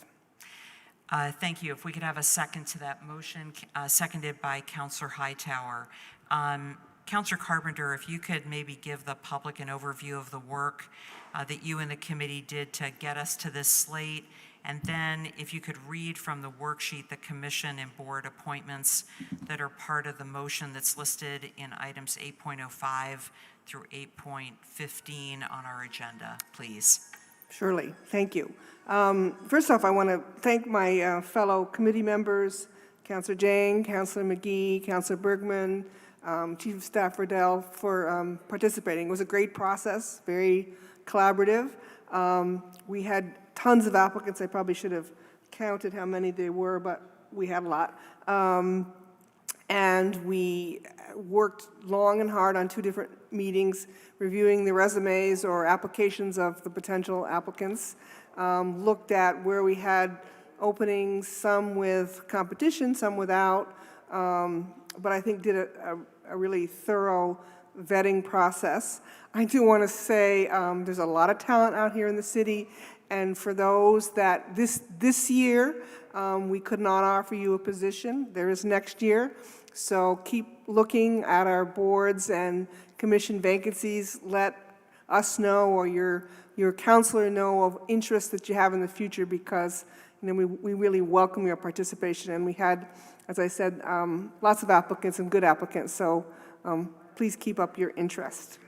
So with that, I will read the names of the commission and the folks that we are agreeing to advance. Let me just find that. We had actually 4 openings for the Airport Commission. A number of interested applicants. This was a commission that we needed to be mindful of issues around conflict of interest. So we, at this point, are advancing 3 commissioners for your consideration. Robin Julian, Greg Shepler, and Jeff Schulman, and that leaves us with 1 opening to re-advertise. For the Board of Assessors, we are advancing Rob Gutman. For the Cemetery Commission, Jennifer Diaz and Alexandra Miller. For the Conservation Board, Lena Swislocki and Don Meals. For the Design Advisory Board, we are advancing Jack Quayle, Gabrielle Statiker, and Ron Wanamaker, and Michael Albanos for the Design Advisory Board alternate. We still have an opening for the Development Review Board alternate. For the Development Review Board itself, we are advancing Caitlin Halbert, Jeff Hand, and Brad Rabinowitz. For the Electric Light Commission, not Burlington Electric. Councilor Carpenter. I'm sorry. That is the City Council with Mayor presiding. Oh, excuse me, I'm sorry. So if we could just go to the bottom of the worksheet. I'm sorry. No worries. And go with the City Council that's on page Okay, I've got that, I'm sorry. bottom of 2. Those appointments include the Chittenden Solid Waste District, and we are advancing Lee Perry. We still have an opening for the Solid Waste District alternate. For the Church Street Marketplace, we are advancing Mark Boucher, Chris Hasley, Linda Magoon, and Sam Tolstoy. For Fence Viewer, we advancing Shay Totten, and for those of you who wish to do something, we have 2 more openings. For the Green Mountain Transit Board alternate, we are advancing Tom Darenthal, and for our representative on the Green Mountain Transit Board, Chapin Spencer. And for the Housing Board of Review, we are advancing 3 applicants: Betsy Scavix, Olivia Irene Taylor, and Josh Ronsky. Thank you. Thanks so much. So let's see, we will go to, thanks for reading that list. I think it's important that everyone get that acknowledgement. We're so grateful that we have so many people that do apply. Are there any comments to the motion before us, the motion that's been made and seconded? Seeing none, all those in favor of the motion to approve the slate of candidates for their respective board and commission appointments, please say aye. Aye. And any opposed, please say no. The motion passes. Congratulations to all the newly appointed commissioners and board members, and thank you for your service to Burlington. I'd also like to thank all those who applied for the commission, for these positions, for your interest and commitment to our community and for your time in applying. I believe there are a number of commissions that actually we had just started hearing about from Councilor Carpenter that are approved by the council by city charter with the mayor presiding. So I'll recess the city council meeting at 9:28, and we will go to those appointments on the agenda of the city council with mayor presiding. Mayor Weinberger. Thank you, President Paul. I will call into order the City Council with Mayor presiding at 9:26 p.m. and would welcome a motion on the agenda. So moved. Thank you. Is there a second? Seconded by Councilor Carpenter. Any discussion of the agenda? All those in favor of the motion, please say aye. Aye. Are there any opposed? Motion carries unanimously, so we will move down that agenda to the consent agenda, and I would welcome a motion to adopt the consent agenda and take the actions indicated. Thank you, Councilor Bergman, seconded by Councilor Hightower. Any discussion of the consent agenda? Seeing none, we'll go to a vote. All those in favor of the motion, please say aye. Aye. Aye. Are there any opposed? The consent agenda passes unanimously. Okay, so that now brings us to the numerous appointments listed on the deliberative agenda from 3.01 through 3.41. Councilor Carpenter, would you like to finish articulating the slate in full? I think if you want to enter that whole slate, and then maybe we could get a second on that, and we can discuss the slate, and then we'll take a vote. Sure, I would move that we approve the appointments as listed, and I guess we're looking for a second for that, and I'll just finish up the names of those persons that were advanced. I'll second. Okay, great. Seconded by President Paul, and yes, why don't you go ahead and complete the list? Okay. So I believe I was at the Electric Light Commission, and we're moving to advance Bob Herendeen. For the Fire Commission, we had 2 applicants, Kevin McLaughlin and Linda Sheehy. For the Board of Health, we have 2 applicants, Josh Jerry and Inez Castro. For the Library Commission, Sandy Blanchard O'Brien. For the Parks Commission, we had 4 applicants were advancing, Abby Duke, Nathan Lantieri, Jason Weisberg, and Aaron Keach. For the Planning Commission, we're proposing to advance Alexander Friend. For the Police Commission, there are 4 openings, and we're proposing to advance Jabu Gamache, Shireen Hart, Stephanie Seguino, and Jack Keefe. For the Public Works Commission, we had 2 applicants that we're proposing to advance, Christopher Damiani and Elena Fox. 3, and Peggy O'Neill Vivanco, For the Retirement Board, we're proposing Robert Hooper. For the Board of Tax Appeals, Sonia Fuller. For the Voter Board of Registration, Helen Rock, Michael McGargan, Karen Rao, and Thea Knight.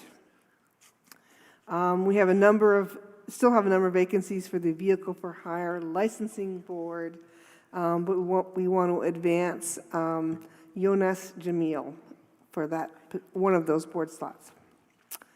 And that should be it. Okay, thank you. So the slate has been submitted, and I believe President Paul, you seconded the slate. So the floor is open for any discussion before we move to a vote.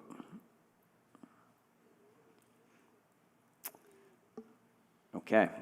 Seeing no hands, let me add my thanks to the committee that worked on this over a number of evenings to make it possible, and thank you everyone for working hard to find a slate that by acclamation we are about to act on. And I do want to echo Councilor Carpenter's point to the many people who applied, but we were not able to appoint this time. Would really, first of all, thank you for your interest. Burlington is really fortunate to have such competition for these seats. It's really not common, in my understanding, in many other local governments to have such interest in these local positions. I think it really speaks well of this community and of Burlingtonians that there's so much interest in serving, and we hope that people who we were not able to appoint this time will consider applying again when future opportunities arise. Many of our great commissioners were not appointed the first time they sought a position, and we hope you'll try again. So with that, we will go to a vote. All those in favor of the motion, please say aye. Aye. Aye. Are there any opposed? The motion carries unanimously. Thank you to all the newly appointed or reappointed commissioners. And without objection, we will adjourn the City Council with Mayor presiding at 9:32 and return the gavel to President Paul. Thanks, Mayor Weinberger. So we'll reconvene the City Council meeting at 9:32 and go to where we had left off, which is item 8.16, a communication from Mayor Weinberger regarding the Aviation Director market factor adjustment. Before we go to the mayor, Councilor Barlow, would you please make a motion on this communication?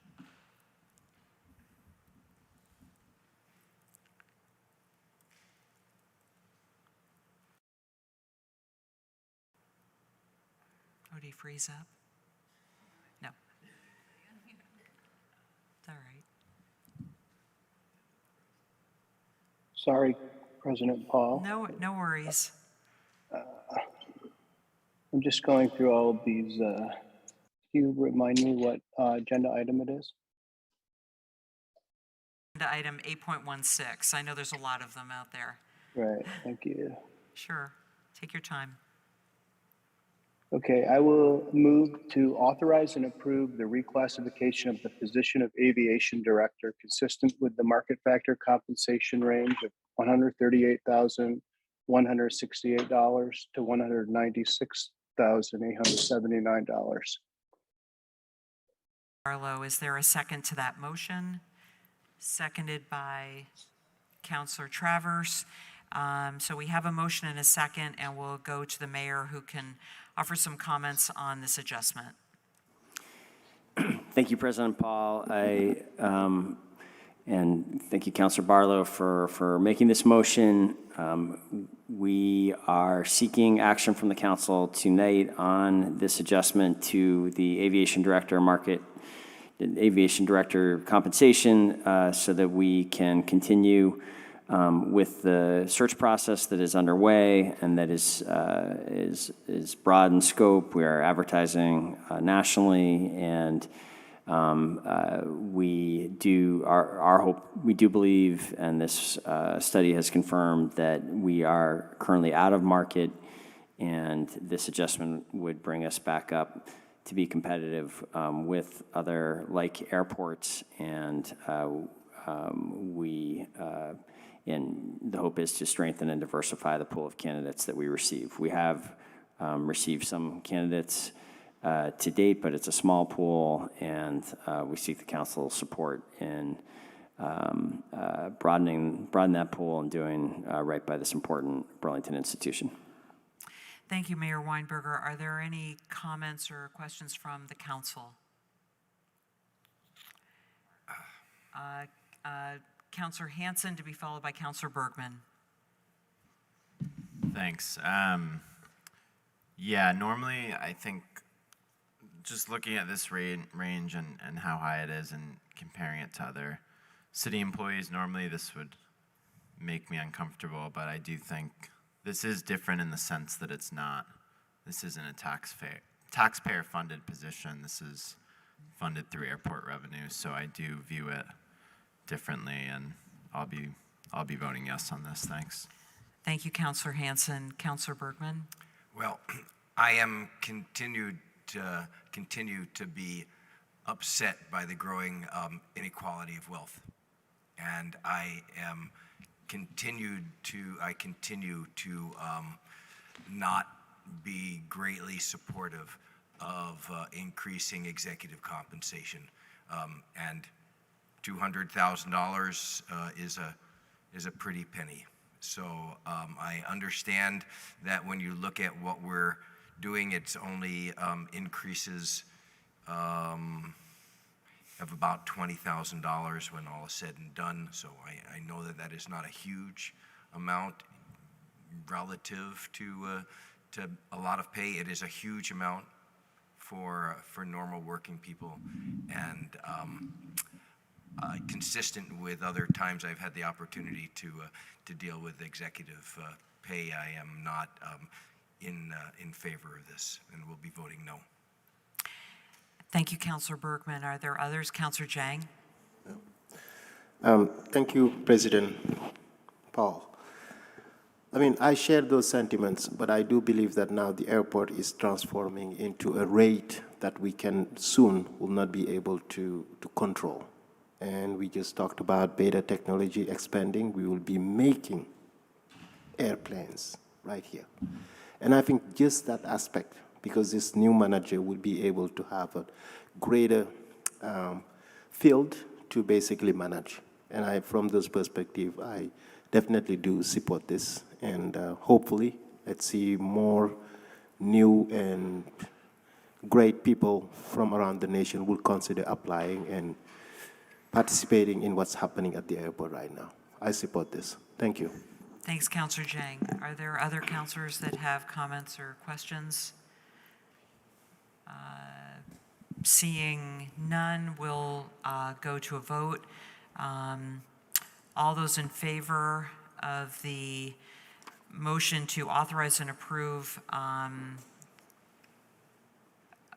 sure, would you like to do that? Okay. We will do this by roll call. If you could call the roll, please. Thank you. Councilor Barlow? Yes. Councilor Bergman? No. Councilor Carpenter? Yes. Councilor Jang? Yes. Thank you. Councilor Freeman is still on? Councilor Freeman had to leave. They're absent. Absent, okay. Councilor Hanson? Yes. Councilor Hightower? Yes. Councilor McGee? Yes. Councilor Shannon? Yes. Councilor Traverse? Yes. City Council President Paul? Yes. 9 ayes, 1 nay, 2 absent. Great, thank you so much. The motion passes. So we'll move on to item 8.17, which is a resolution, the annual appropriation and budget for the fiscal year beginning July 1, 2022 and ending June 30, 2023. Counselor Jang, I'll come to you for a motion.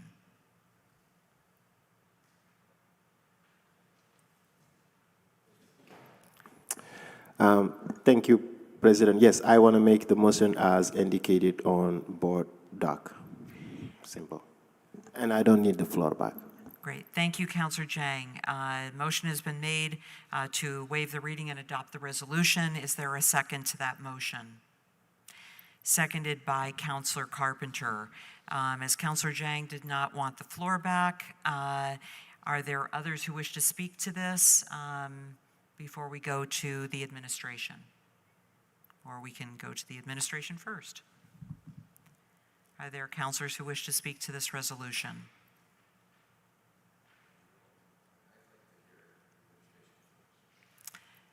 Mayor Weinberger? Thank you, President Paul. On behalf of the administration, I am proud to bring before you the 2023 proposed budget. This is the kind of collective document the administration works hardest on over many months to get to tonight. I want to particularly voice appreciation for our CAO, who has year after year, in her 3 years, had to deal with really changing circumstances with each budget, and this one was no exception. This year, we were facing the issues ranging from the opportunity of unprecedented one-time funds with the ARPA legislation, as well as having our unassigned fund balance be really above the target that we had set through policy, to challenges such as the proposed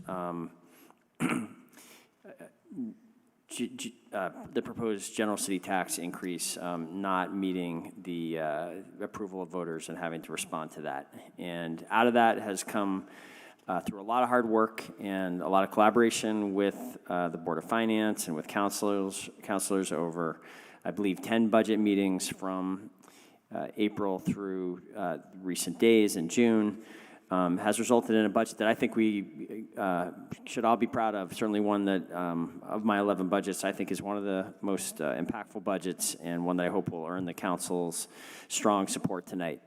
I'll hit just a few highlights.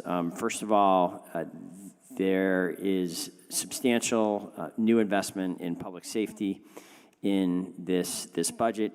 It is both new investment that we are targeting toward rebuilding the number of police officers from the current effective number of officers in the low 50s to a target over the next 3 years to get back into the range authorized by the current head count.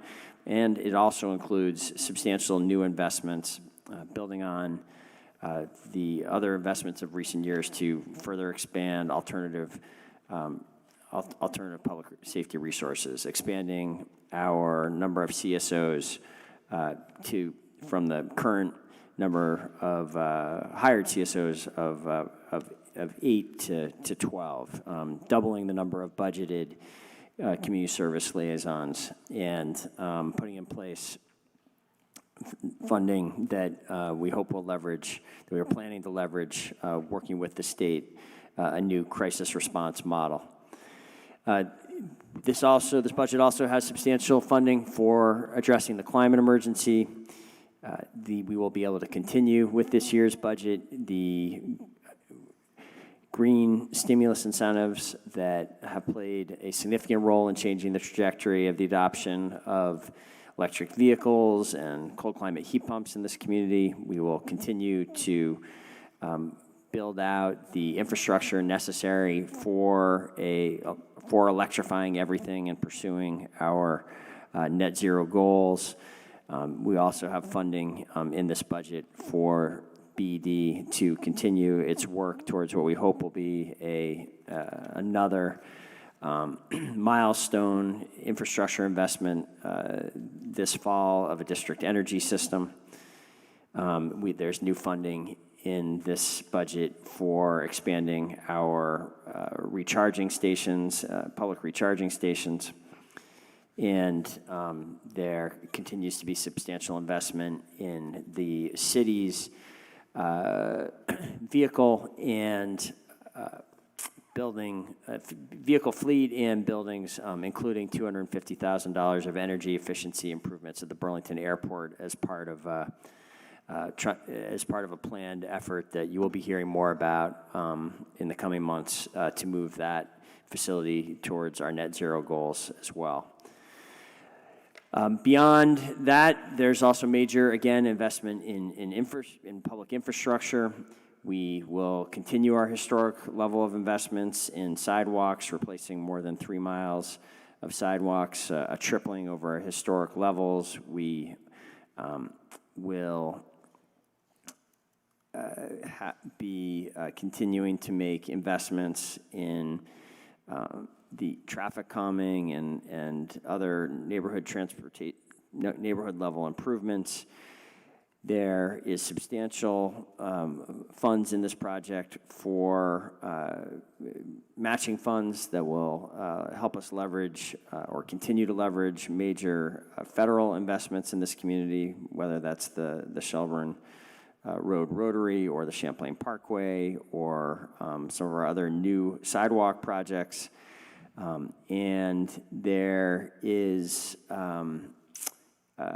new investment in an arts facility that is represents a substantial expansion of our commitment to the arts in this community through support through the city playing a small part of the capital campaign at 405 Pine Street. In addition to all that, there's investment this year in sort of nuts and bolts funding that is not as sexy as some of the other investments we make, if you can call municipal investments sexy. But they are important, and they will impact quality of life, and they will impact our ability to do our work here, and they're the kind of investment that often falls to the cutting room floor before we can do it in past years, but the city's strong financial position with respect to unassigned fund balance is allowing us to put $500,000 into accelerating the implementation of this toter program that we've been working on for many years, something that will improve our recycling efforts and should substantially reduce the amount of waste we see blowing around the community, particularly in the spring. There is $500,000 to do the important work of finding the right long-term home for the city's IT equipment, given the uncertainty with Memorial Auditorium.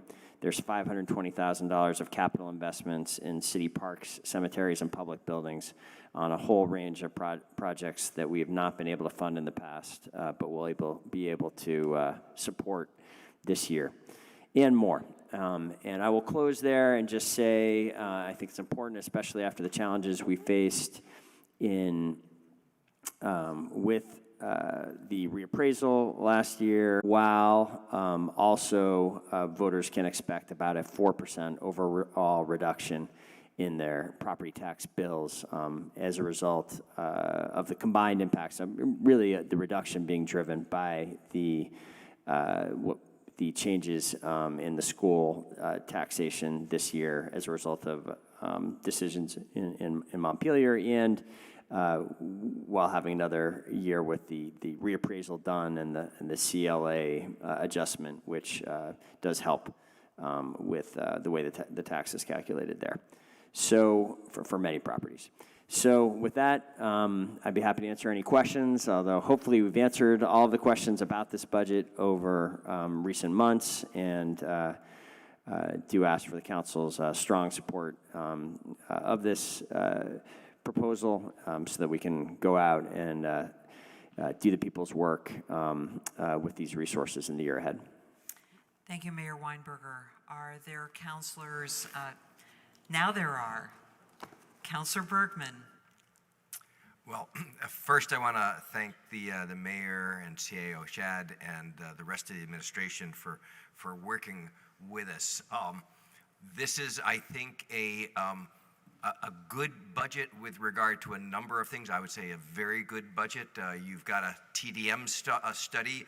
If we are going to deal with climate change, we have got to deal with transportation. We've got to figure out ways to get people out of their cars and get people into alternative non-fossil burning fuel modes of transportation. It is in the budget, and I look forward to that study and expect that we get a product this year. In order to build the vitality of this community, we've got to engage in community wealth building, and so the Jobs and Peoples study is also funded, and I'm appreciative of the use of the couple of sources of funds to get that done, because we've got the opportunity to continue the work that we've done here, to build community worth through alternative means like employee ownership, like the community land trust, like our procurement policies. There is an exciting work being done all around the world with regard to community wealth building that we, like the city of Chicago, should take advantage of. And I'm particularly appreciative of the increase in the CSOs and the CSLs and hopefully park rangers, which should add to a transformation of the public safety system that I know that we have got consensus around. We don't have consensus about everything on it, but we do have consensus about that, and I look forward to their use. I think that we have challenges, and we may see some budget amendments that reflect that. I am particularly interested in making sure that the racial justice initiatives get funded, and in particular the Kemp Center, and I've let the council know that and look forward to seeing that. And we'll work with people to make that happen.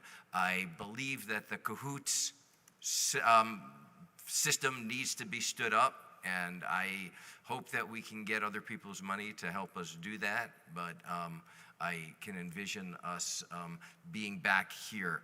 I was particularly impressed by Councillor Jeng's invite and the session on drug and alcohol use and recovery and programs, and I think that there is a lot more that we need to do, and I see this coming back probably sometime in this next budget year with budget amendments to more effectively deal with that, because as all of you know, the level of drug use and sales is a major concern of folks in this community, and I think every part of the city.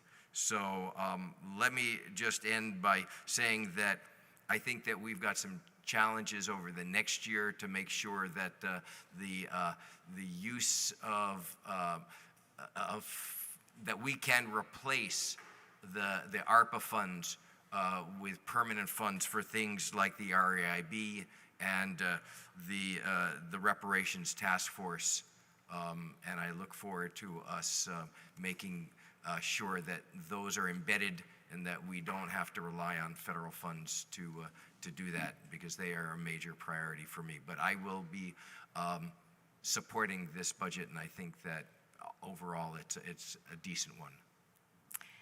Thank you, Councillor Bergman. Are there other councillors who have comments or questions to offer on the motion before us? Councillor Jang. I was supposed to ask for the floor back, but let me just. I wanted to say, I mean, I said it before, and I feel like it's very important for those who are listening to hear the hard work that the mayor and chief of GFO staff have done about this. It's not something that we should think about, oh, this is just serious. And this is like the city didn't have any revenue, but they figured it out. And they figured it out in a way they have not let any city staff go. I think that speaks volume about the hard work that they have done behind the scene. I also wanted to highlight that they also been very collaborative. Not one communication, not 20, not 30, but over and over, people, councillors, what do you think? This collaborative atmosphere this year, I think, has been incredible. And also, to your point, Councillor Bergman, about the sustainability piece of the REIB. And I'm confident, since they brought this year, not forego any city staff, I'm confident that they will figure it out in making sure that the REIB will be sustainable as we move forward without ARPA funds. One element that I was really looking into is the cahoots model, alternative to policing that's not sworn police officers. But the mayor reassured us today and over the past couple of weeks that he is working diligently with all the institutions in securing the funds for that program to fly from Burlington and beyond from the state of Vermont. So, Mr. Mayor, I don't do this enough. Congratulations, good work. Chief Osad, congratulations, good work. Proud of you. Please give him a round of applause. Thank you. Thanks very much, Councillor Jang. Councillor Hanson. Great, thank you. I would echo a lot of what both Councillors Bergman and Jang have said, and I'll be supporting the budget as well.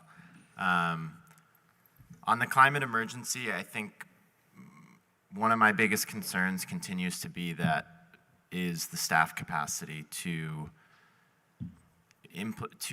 conduct these major studies, even if we are using consultants, the staff resources to go through that process, to wordsmith and craft and pass these major policies that we're trying to do, and to then implement them. And just seeing the pace at which we've been doing that, I'm concerned that we're hitting a lot of bottlenecks on all of those fronts, the studying, the policy creation and passage, and the implementation.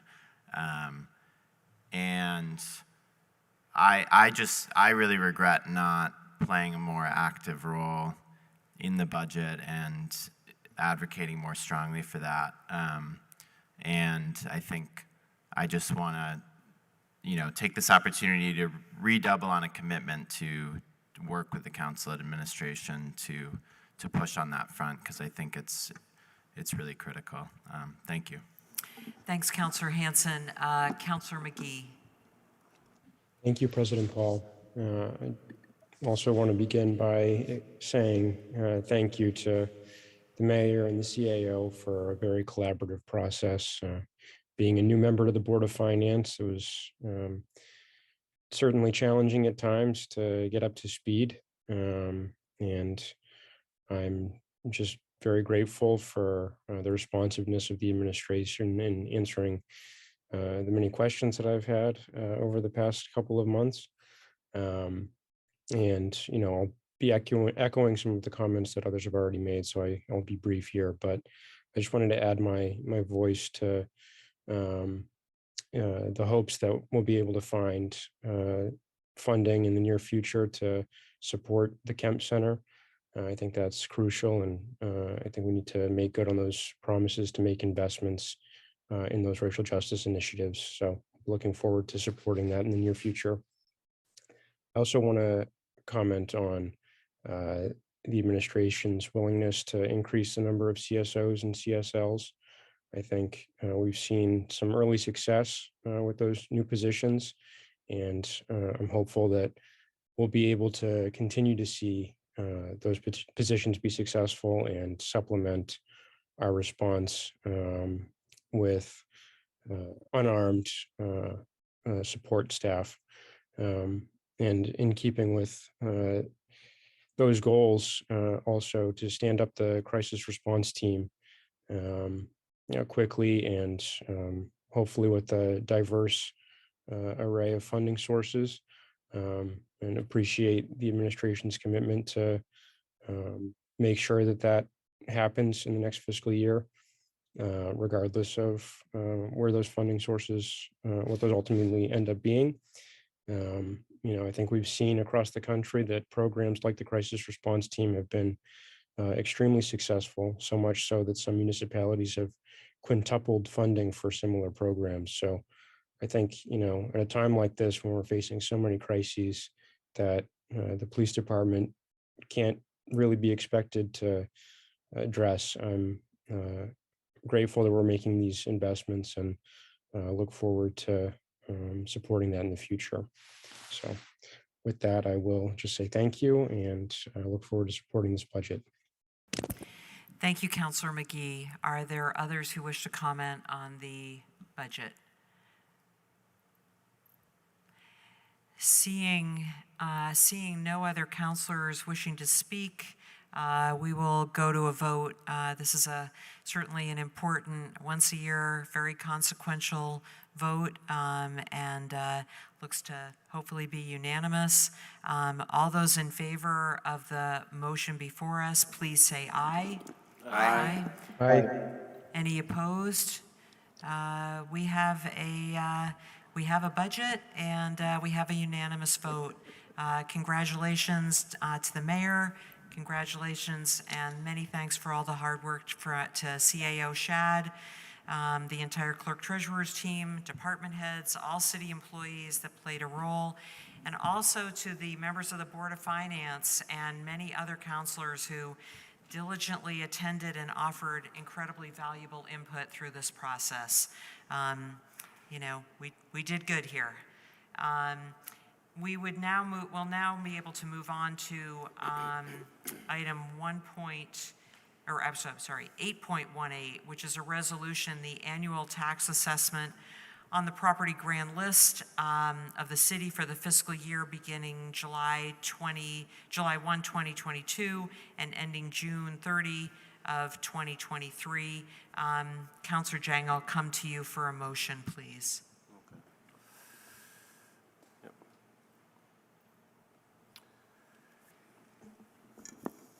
I move the motion to approve the resolution and as indicated on board doc, and I do not need the floor back. Thank you. Okay. So a motion has been made to waive the reading and adopt the resolution by Councillor Jang. Is there a second to that motion? Seconded by Councillor Hightower. Councillor Jang did not want the floor back.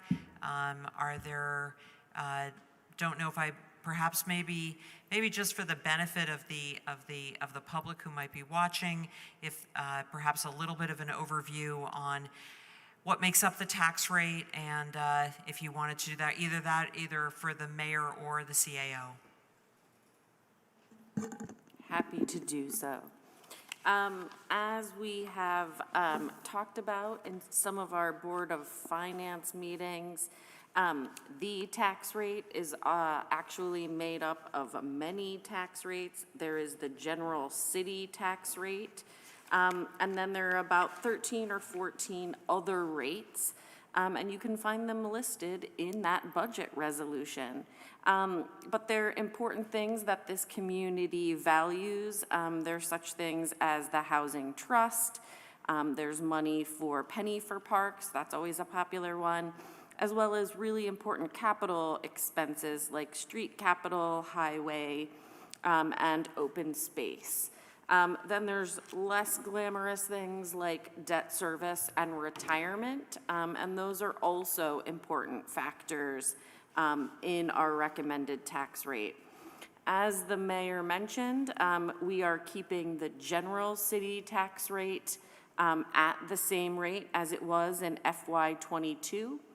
Last year, we capped some of those special rates I was talking about, like the library and penny for parks rates, at a lower rate than we were authorized by the voters, and that was to help people in the immediate wake of the reappraisal to keep tax rates as low as possible.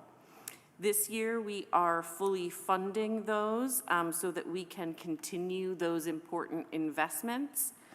And despite that, as the mayor mentioned, we are able to offer as a combined municipal and education tax rate. We expect that that will go down for people because of some one-time money on the state side.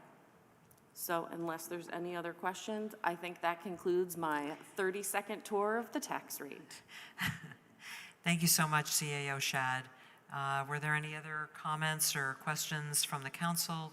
Councilor Travers.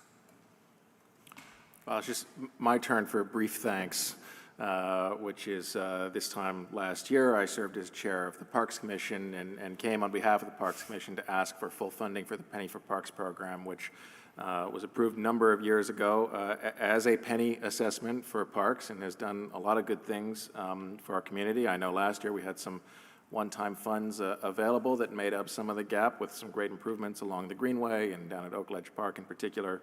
But still, I remember a year ago that the administration committed to this year coming back with a full assessment of a penny for parks, and I'm excited that that's in there. So thank you very much for that, and think that there's a lot that our Parks Department can do for the community with those funds. So thank you. Thanks, Councilor Travers. Were there others who had comments or questions? Seeing none, we will go to a vote.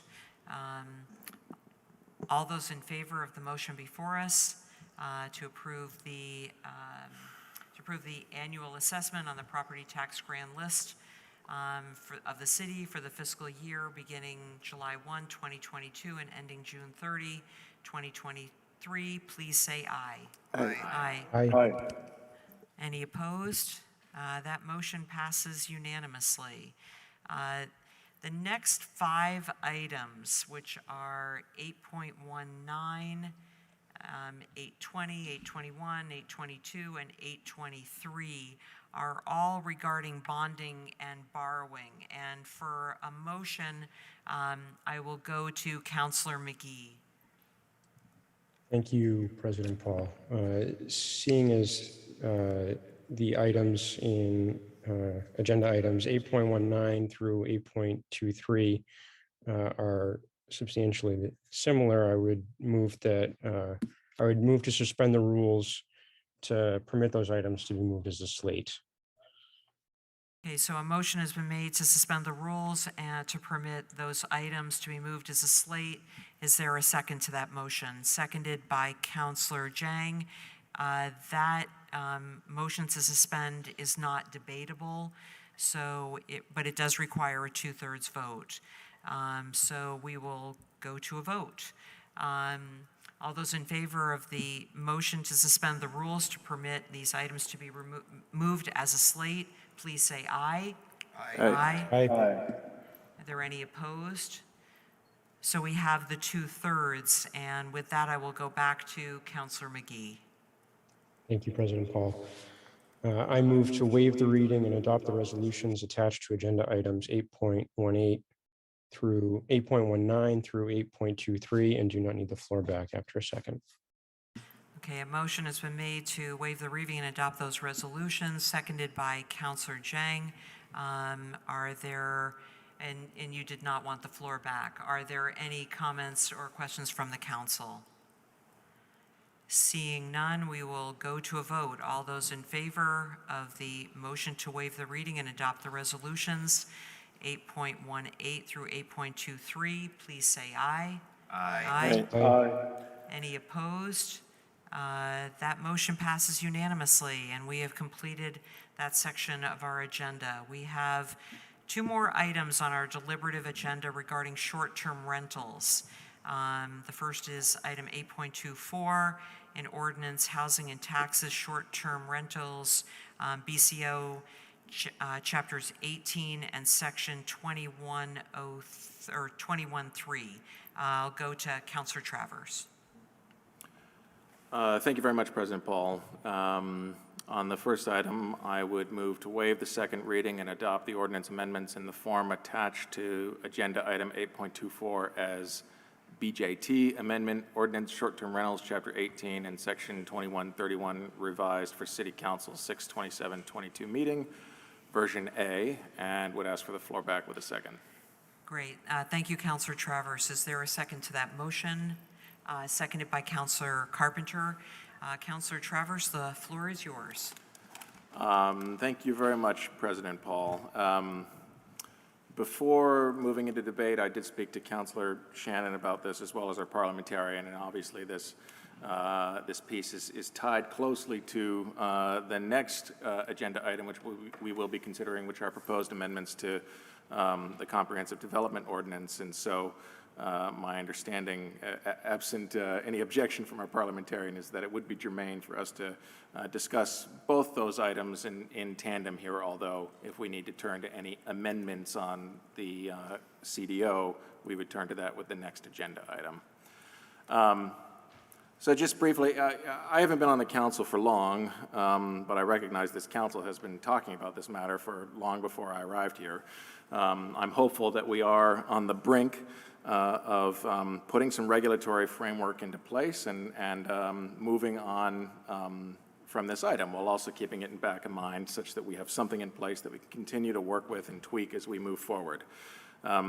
Because we're on the brink of something, and hopefully we'll take at least some time to return to this, this may be my last opportunity to thank those folks who I know have played a huge role in this, particularly folks in Mayor Weinberger's office, like Megan Tuttle, Scott Gustin. I see we have Bill Ward, Patty Wayman, and Assistant City Attorney Kim Sturtevant, who somehow knew to arrive just now. So welcome. On one side of this issue, I do think it's important to acknowledge that there are significant benefits with the presence of short-term rentals and Airbnb units in a community. They are important for the tourist community. There are folks beyond tourists who rely on short-term rentals for business trips, for seeking medical care in our community. And there's also a whole economy that has revolved around short-term rentals. We haven't just heard from some hosts who I think are well-meaning hosts. I appreciated the comments from folks like Abbott Stark, for example, earlier today. But there's also a whole number of individuals who have come to rely on income and on well-being in the context of servicing and providing services to the short-term rental community. On the other side of this issue, we do have a housing crisis, and I do think it's important that this council take action to address that crisis and really to increase the city's housing stock for ownership as well as more long-term rental.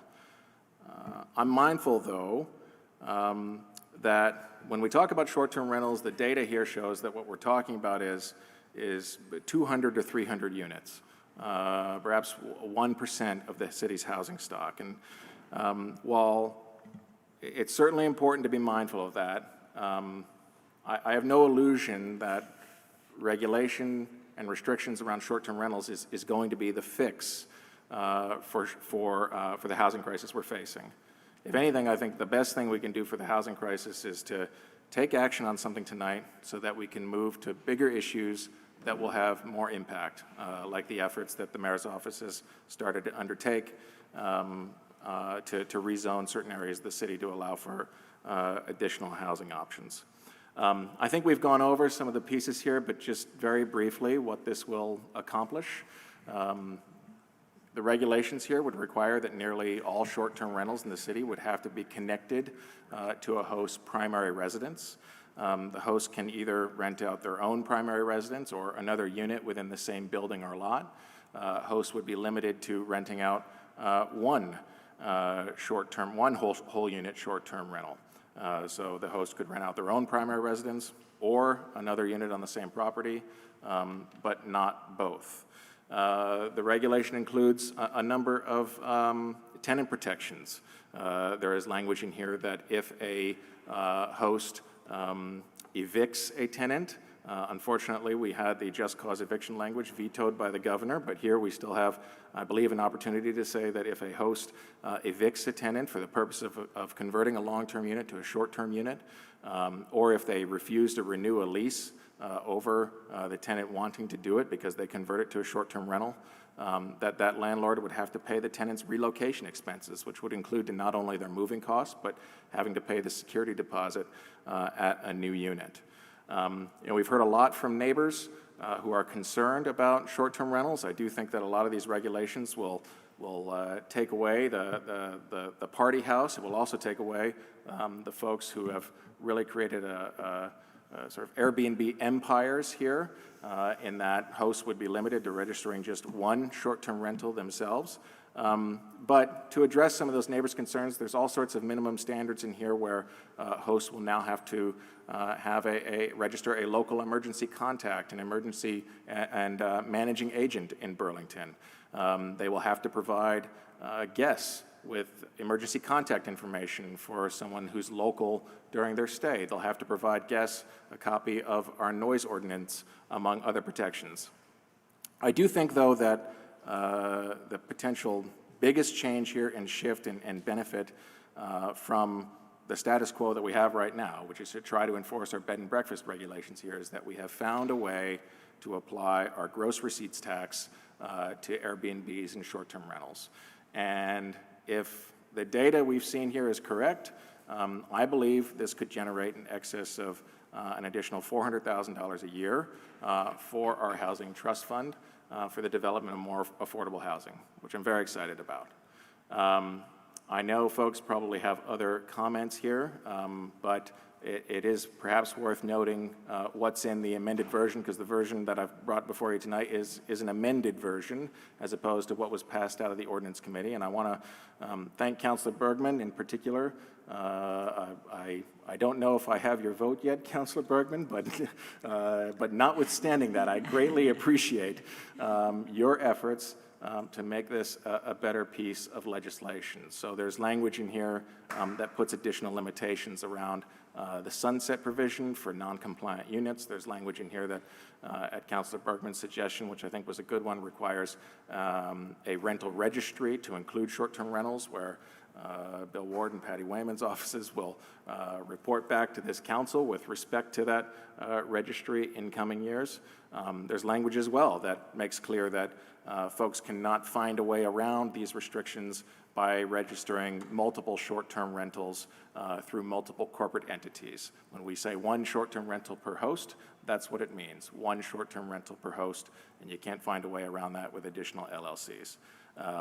There's more amendments here. We'd be happy to answer questions from colleagues, but I really do think that this strikes the right balance. Appreciated a number of the comments we've heard from the public. Appreciate we keep calling this the Carpenter Amendment, so appreciate Councilor Carpenter as well for her efforts here.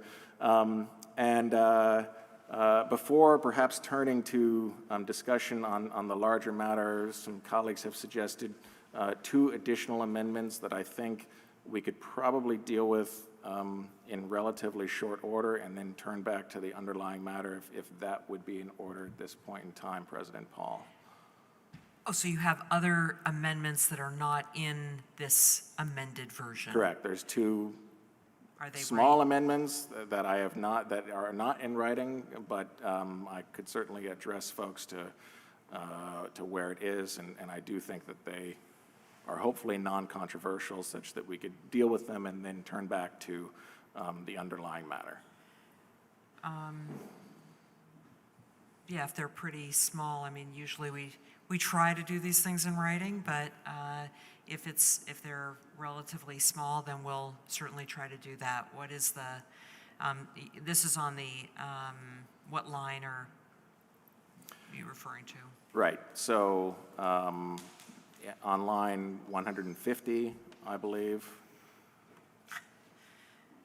There's some scrolling to be done. Yes. So this is a section about the affordability swap. I mentioned that nearly all short-term rentals would have to be tied to a host permanent residence or primary residence. The exception to that, or one of the exceptions to it, is that if you put a short-term rental into a multi-unit building and also offer an affordable unit within that same building, that is doable. There was some language in this at one point in time that made clear that that affordable unit had to be in excess of any required inclusionary units in that building. So I would move to amend this section to read that the dwelling unit is within a building with 2 or more dwelling units, and the host rents another dwelling unit within the same building or lot, and this is the additional language, in excess of any applicable required inclusionary units. Point of clarification, I think that's line 187.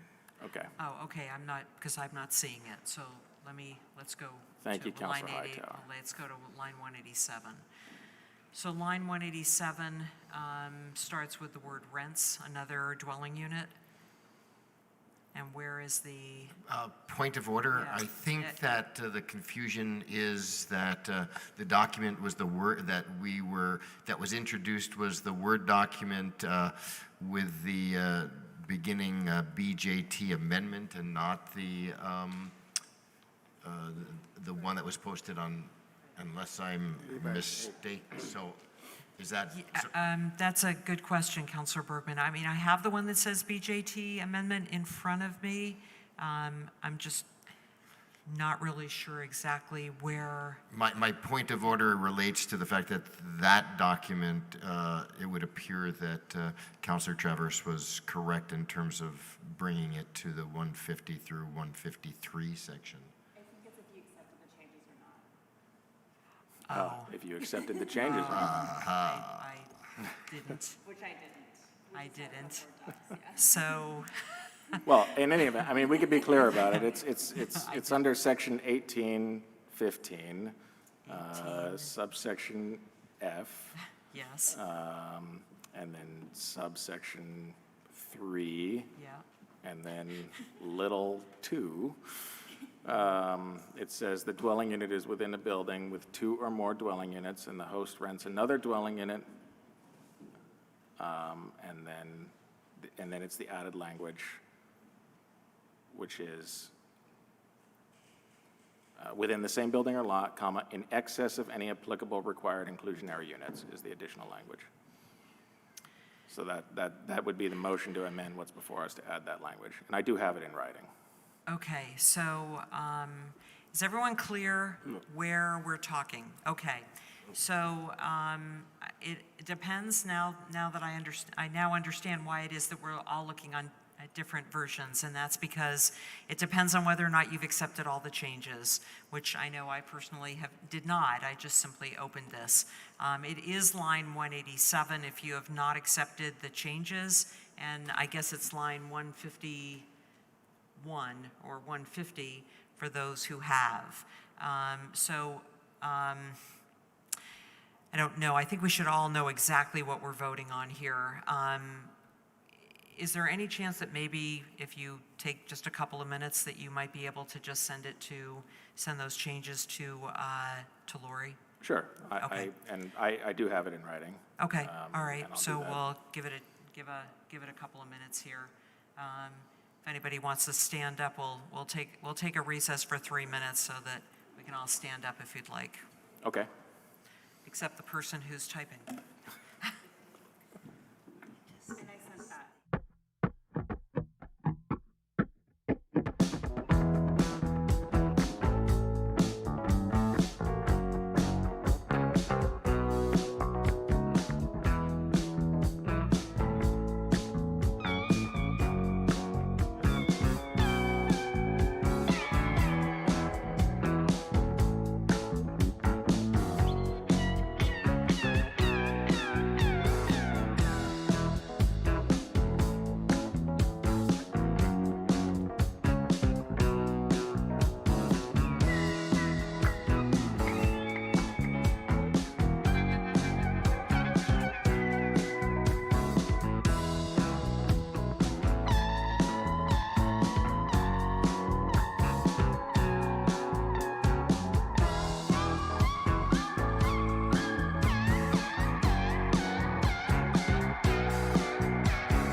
time that it's taken us to have this short recess. We've passed the golden hour of 10:30, which means that we have to make a motion to suspend our rules and take the meeting beyond 10:30. If someone would like to make that motion, if you want to make that motion to either complete our deliberative agenda, or if you wanted to go further than that, I'll accept a motion. I'll move to suspend the rules and complete our deliberative agenda. So a motion has been made by Councilor Hightower to complete our deliberative agenda. Is there a second to that? Seconded by Councilor Hanson. All those in favor of the motion, please say aye. Aye. Aye. Thank you. Any opposed? So we have a motion to complete our deliberative agenda, which is items 8.24 and 8.25. At this point, I think we do have those. I don't see them on, maybe they haven't gotten there yet. I don't know what the easiest way is to just simply view them online, or if they can be posted. I don't know what is the easiest way. They're on board docs. They are. Okay, they are on board docs, so I need to just simply refresh.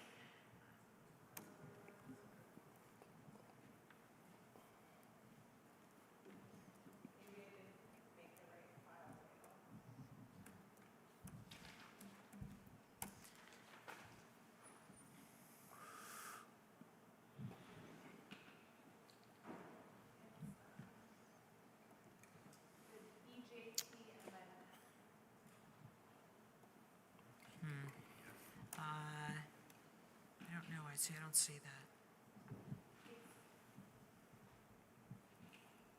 It should be right here. Oh, the second one? Okay.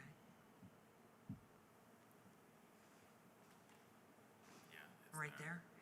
Okay, all right, so the amendment that we're talking about is under 8.25. It's the very last item on 8.25. Give people a chance to take a look at that, and then Councilor Travers, if maybe you can just show us that on that version, and then make that motion, and we'll get a second. Sure. After a couple of years, what's a couple more minutes?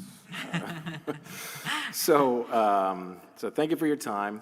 Why don't we just do both of this at once? So as I explained before, one of these proposed amendments will be with respect to the inclusionary units issue. The other is with respect to a host who is a tenant, and clarification on which units they may register.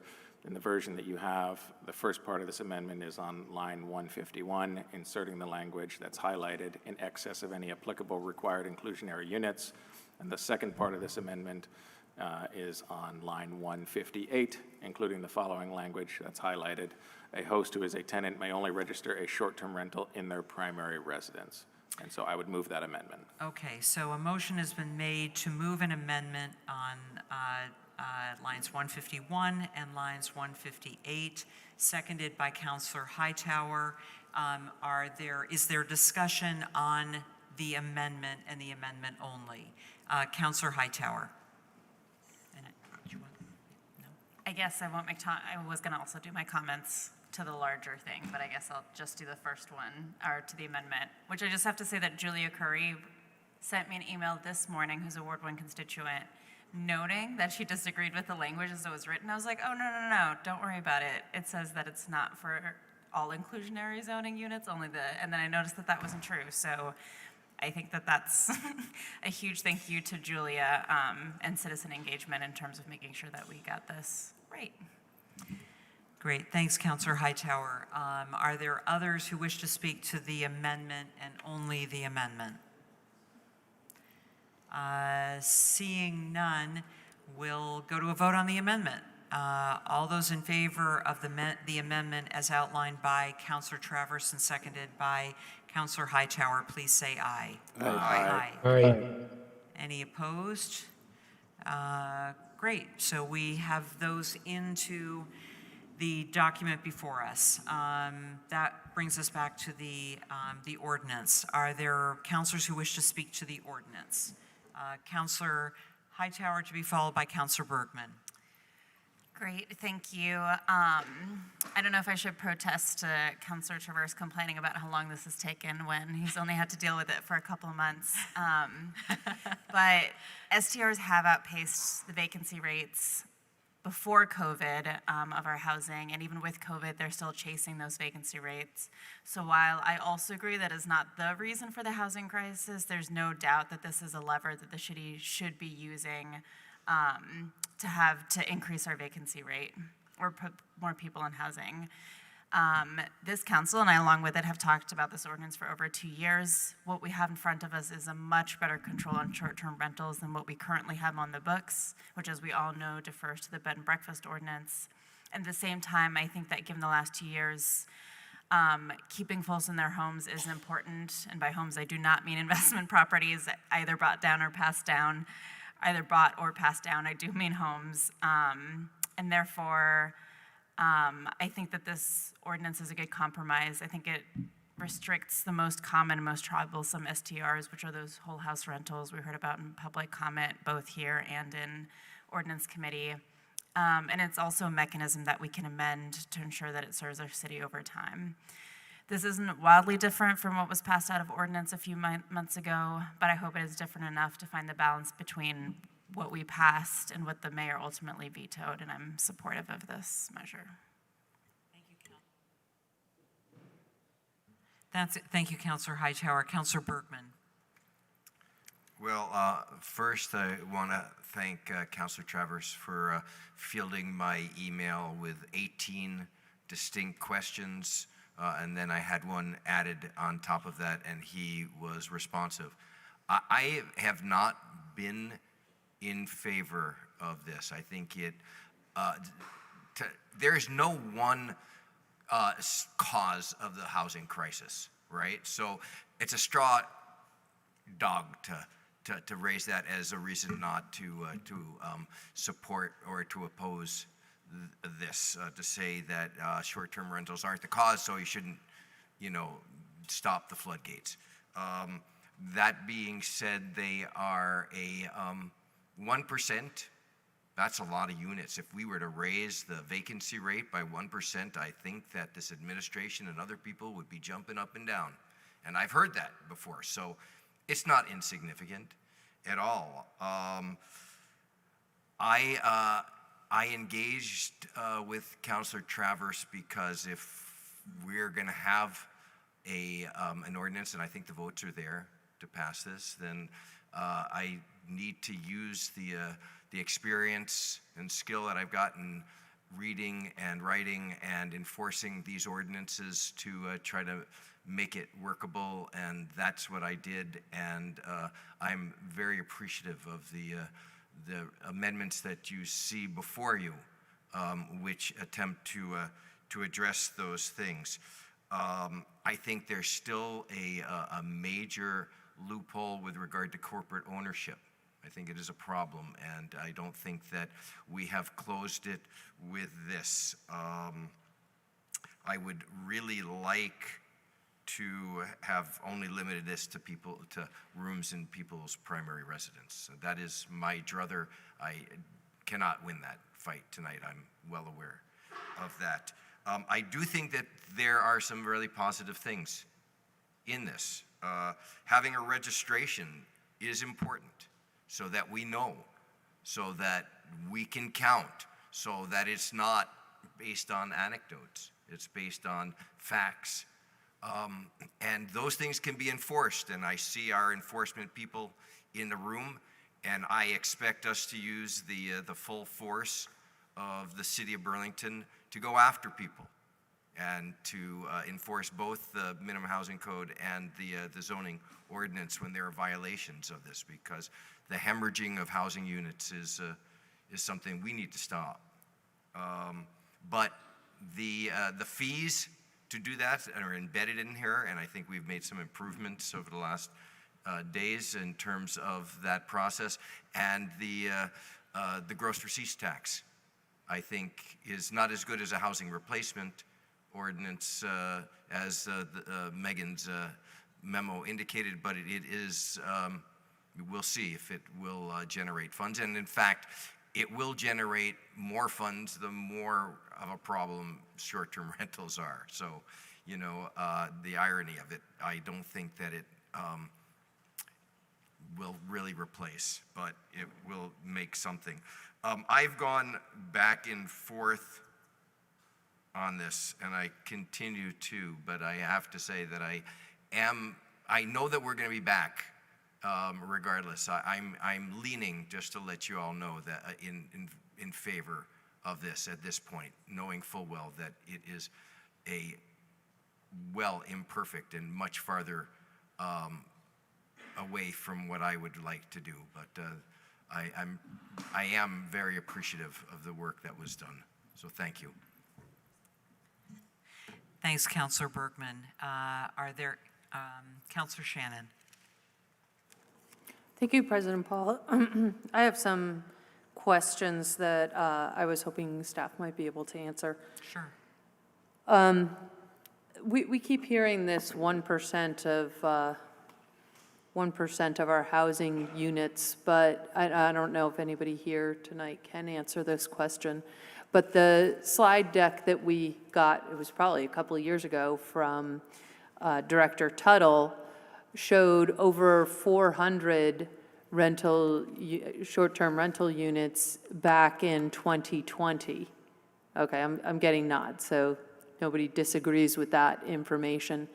It also stated that 71% of those short-term rentals were whole unit rentals.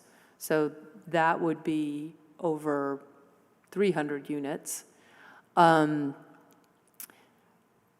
These numbers are not 1% of our total number of units. And these numbers are growing. It kind of flattened out or maybe declined during the pandemic, but the overall trend worldwide is more and more communities being overcome by the short-term rentals. So this still allows those whole unit rentals, which are the problem. It doesn't restrict them vastly differently than the way we restrict them today, which is a requirement for owner occupancy.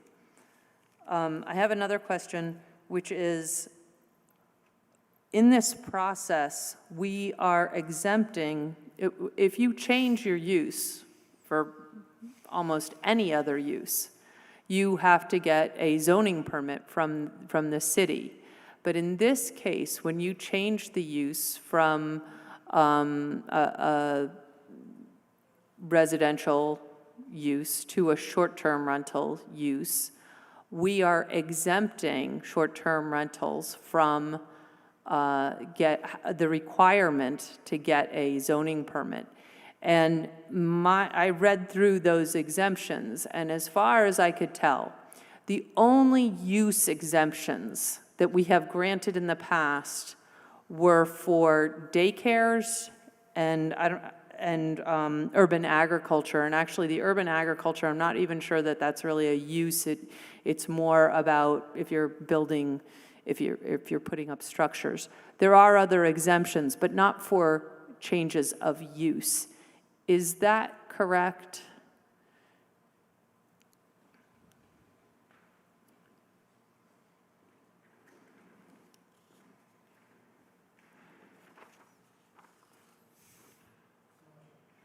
I think I turned it off, turned it back on.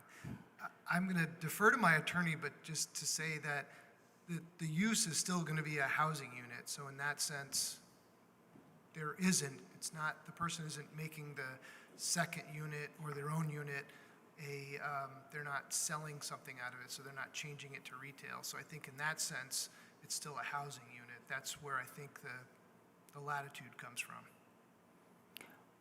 Well, it's defined differently, and it's actually lodging, which we have a definition of of lodging, and we've chosen to define short-term rentals, strangely, as specifically not lodging.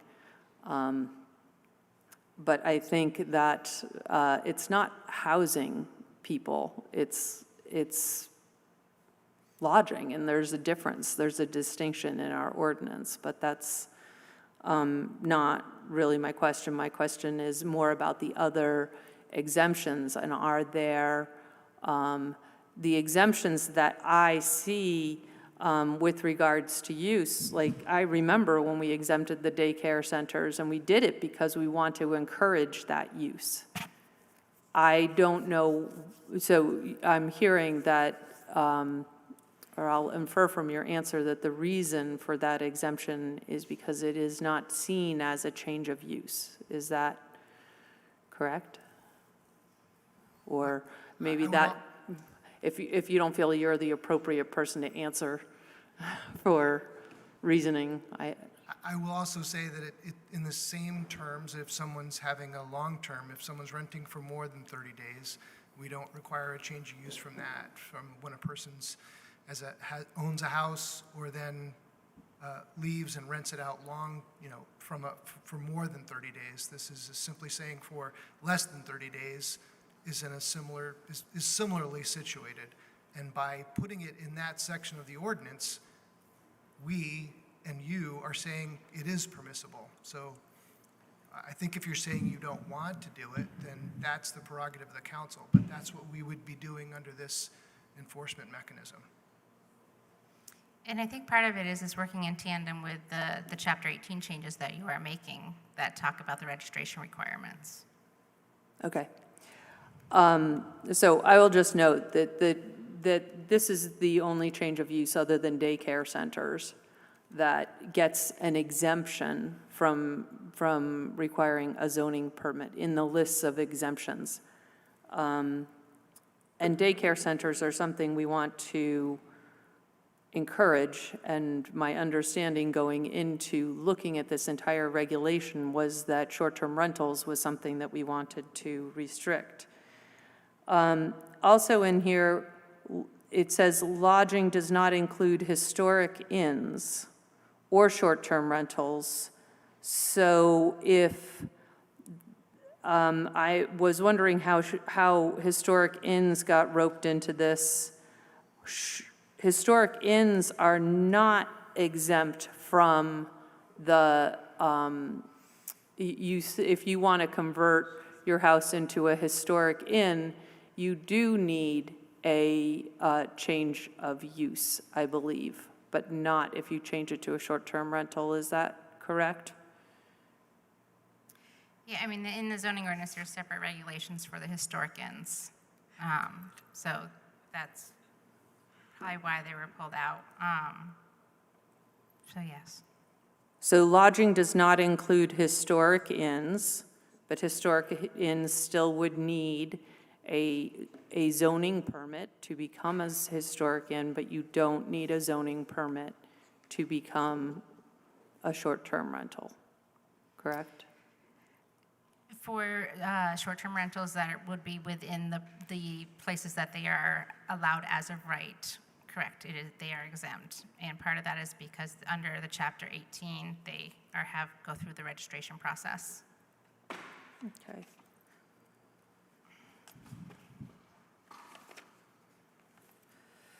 All right. Well, I'm done with my questions. I do have one more question, which is, I know that there has been frustration about the enforcement of our current regulations, and that has left people with the impression that we do not have regulations of short-term rentals. After Councilor McGee and Councilor Bergman and I did get to talk with Director Ward as well as Patty Wayman, and thank you for your time. My understanding from that meeting was that our barrier to enforcement is not really the regulation, it's having the third party on board to help facilitate identifying who's doing what. And that is what's going to really make the big difference in enforcement, whether we change it or whether we stay with the existing ordinance. Is that correct?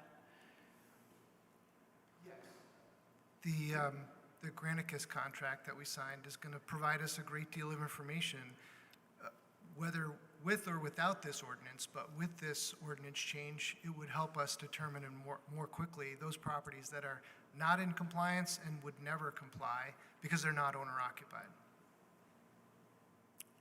It would help you identify the owner occupancy? Correct. Okay. Owner occupancy is a requirement in either case under the status quo. Correct. Or, yeah, okay. Thank you. So then I'll just move to my comments. Thanks a lot. I really appreciate the work that Councilor Travers has done to improve this ordinance and work with councilors who have been working against you, quite honestly. And the addition of the tax, which I do support. I also want to acknowledge we have many people who do a wonderful job of providing lodging to our tourists and family members who come to visit, and they shouldn't be vilified in this process and in this discussion. Their service is valuable, and their units are usually better maintained than other city rental units. But I do want to be clear about the status quo. Currently, we regulate short-term rentals. Airbnbs are regulated as bed and breakfasts. How you book your reservation makes no difference, nor does it matter whether or not you serve breakfast. We regulate this.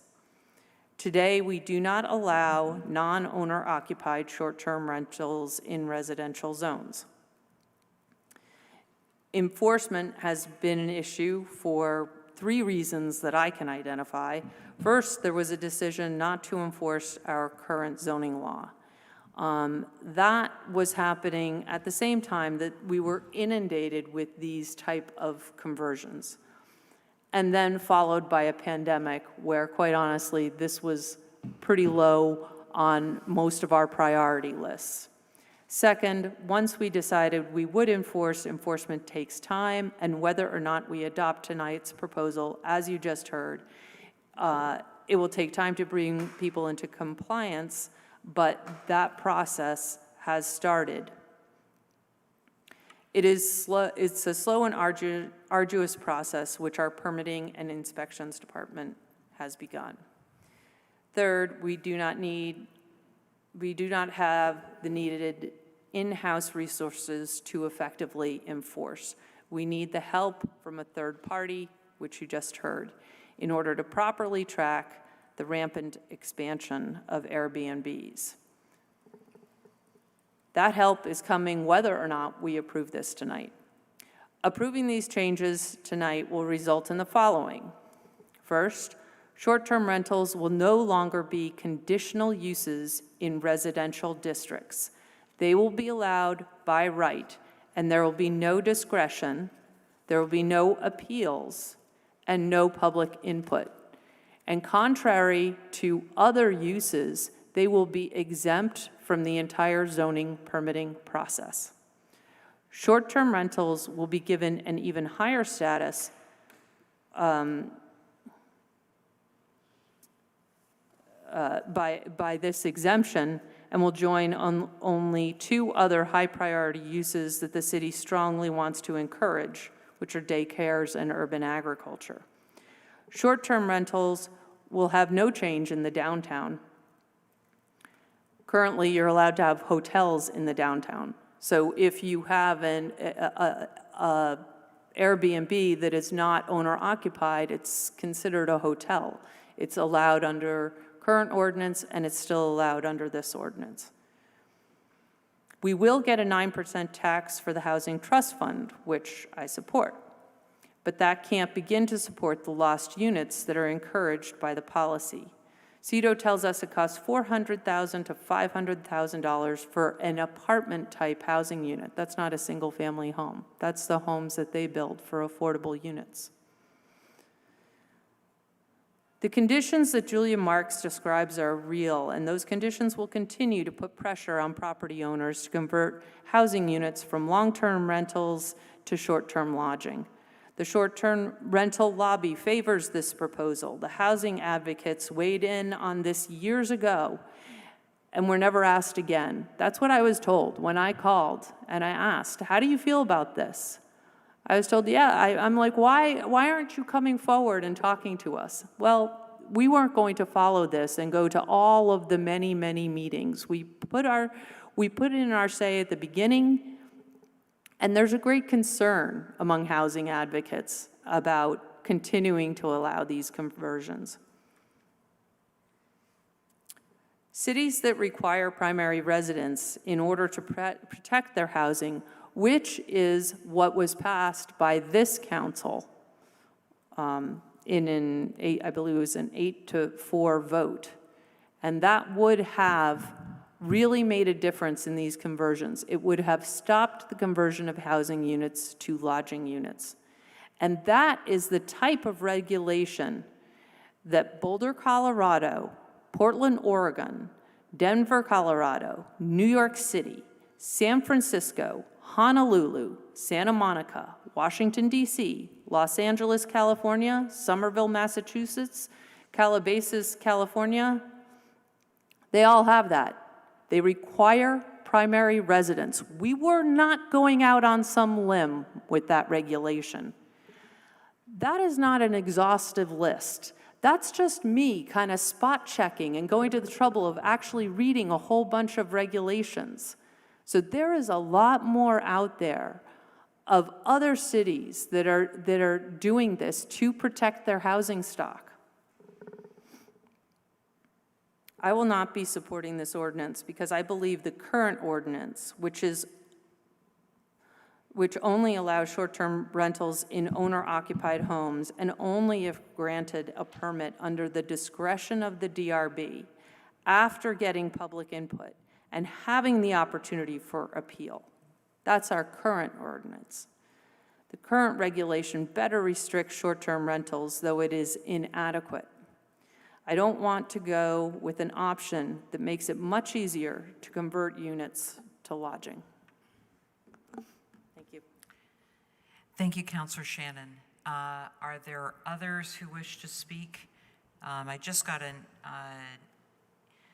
message from Councilor Barlow that I need to promote his phone. So bear with me for a moment here.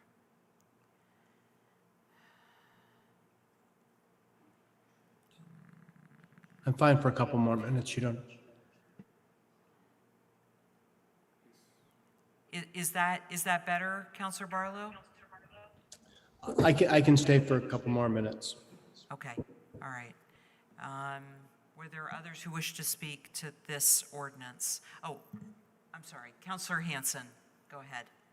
That's okay.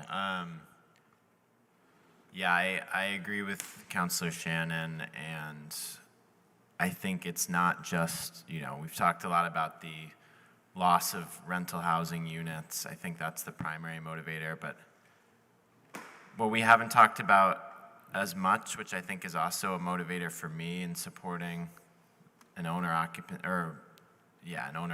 requirement, or someone to do it in their primary residence rather, is about the benefits. And we've talked a lot about the benefits of short-term rentals. And by requiring it to be in someone's primary residence, you're concentrating the benefits of short-term renting to Burlington residents and ensuring that, and you're changing the dynamics of that market and who's the winner in that market and who gets to benefit from it in a way that I think is also positive by constricting it and by putting it to that population, because ultimately the hosts are competing against each other and against the hotels for all of these benefits that come from their guests. So I just think we're making a mistake on both sides of the coin, both the loss, the impact on the housing market, and also the economic benefit side of the small business side things. So I appreciate all the changes that have been made in the last few days. I think they've strengthened this, but it's still not something that I support. Thanks. Thanks, Councilor Hanson. I'm sorry. Of course, we can't move forward with the Carpenter amendment without a word from Councilor Carpenter. Hopefully I won't sneeze in the middle of it. I just hope we can appreciate that this is going to restrict what we've got in the marketplace now. The primary changes are you have to be an owner-occupant or it's a unit on your property. That's very different than what's been happening in the marketplace. People have, investors have been buying whole houses and renting them. That's what's causing the commotion in the neighborhoods. That should go away. Allowing somebody to use their own home or the unit attached to them as a source of income for their family, I think is a good thing. And I do not see masses of conversions. I'm really perplexed about the concept of a conversion if it has to be your own home. You already own it. You have an attached property. We've heard from many people about how they do it sort of part-time for families, part-time for guests. I think the creativity of allowing we keep calling them the swapped units, the inclusionaries unit, one in a unit of up to 5, building with up to 5 units, is a good compromise into the situation. And I don't see lots of those because I think that's just not a product that most landlords are going to want to offer. You know, a fundamental thing, which we probably should have done years ago, is the registration. We will have the data. We can look at the data in 6 months from now and see what we've got. And I agree with Councilor Bergman, we probably will be back here with tweaks, but we really got to start that now. And there are some gaps in our thing. We keep, Councilor Shannon refers to everything as lodging. Well, lodging is technically 3 or more units. Well, what about the onesies and twosies? They're sort of out there in the ozone about, is that a lodging? Is it a rental? Is it my own single-family home that I choose to rent once in a while? So there is a gap in our definitions which this would help close. So again, I think we're going to find this will in fact restrict the unit. And I think where the impact has been the biggest in the city has actually been on the single-family home ownership side, where we have seen investors purchase those, and that will go away. And I do, again, want to thank everybody for all their work on this. Thank you, Councilor Carpenter. So we'll go to the mayor, and then we'll go to a vote. Thank you, President Paul. I appreciate the chance to share a few remarks and make very clear if the council does act and pass this tonight, I do intend to sign it. It pained me quite a bit to veto the earlier version of our short-term rental ordinances. This is something I've wanted in place for numerous years now. I believe it really was the mayor's office that brought this issue to the forefront for debate with the Mayor's Housing Summit in 2019, and really have felt, since before that time that we needed this both to protect the housing market and to give clarity to people, individuals, and others pursuing short-term rentals, clarity about how they would be regulated. So I'm very pleased that in a relatively short period of time, this ordinance is back before us and hopefully on the cusp of passage. I want to thank Councilors Travers and Carpenter in particular for leading this effort and making sure that we are in position to take this action now. From my perspective, and I appreciate the passion on opposing sides of this debate, but from my perspective, this version of the ordinance, while still very restrictive, is fair and less likely to have unintended negative consequences on the housing market, as I think we should always be concerned about as we're passing land use regulations. This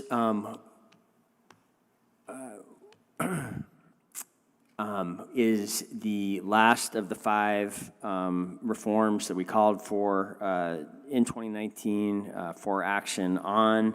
I do think an additional benefit, and I think something well worth the additional time over the last couple months, is that this is now coming back with as I hoped it would, and I want to be clear, I'm not generally leading the charge for tax increases, but in this case, it was really, I pushed in this committee process for the revenue generation for us to really consider a much higher rate than we currently have. We currently have 2% gross receipts tax for short-term rentals. I really thought by taking action now, at the same time we're putting new regulation in place to also change the tax rate, we are going to do something substantial. We have already, in the last couple of years, basically doubled the funding into the Housing Trust Fund, and with this action tonight, we could see that Housing Trust Fund increase again by 50% or close to 100% if the figures Councilor Travers suggested earlier tonight prove true. So I will be enthusiastically supporting this if it gets to my desk, and I hope it does so. Thank you. Thanks, Mayor Weinberger. Seeing no other comments from councilors, we will go to a vote. This would be a vote to waive the second reading and adopt the ordinance as we have amended. I think it'd probably be best to go to a roll call vote if we could do that. Thank you. Councilor Barlow? Yes. Councilor Bergman? Reluctantly, yes. Councilor Carpenter? Yes. Councilor Jang? Yes. Councilor Hanson? No. Councilor Hightower? Yes.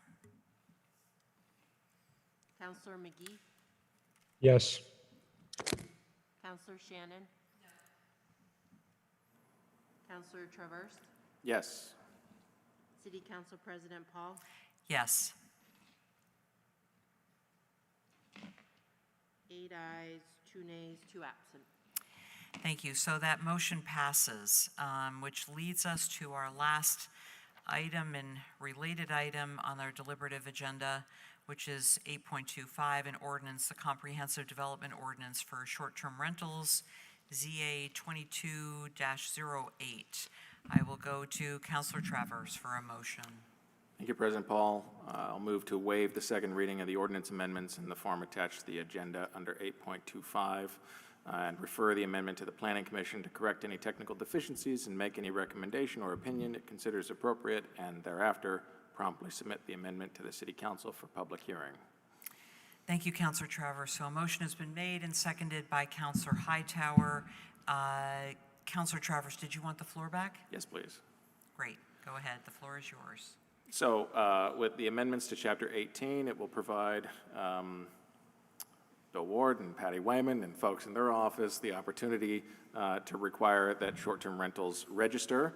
The question is, how do we enforce this language against units that are trying to operate as short-term rentals but are not appropriately defined as such? This is where we still need some amendments to the zoning ordinance.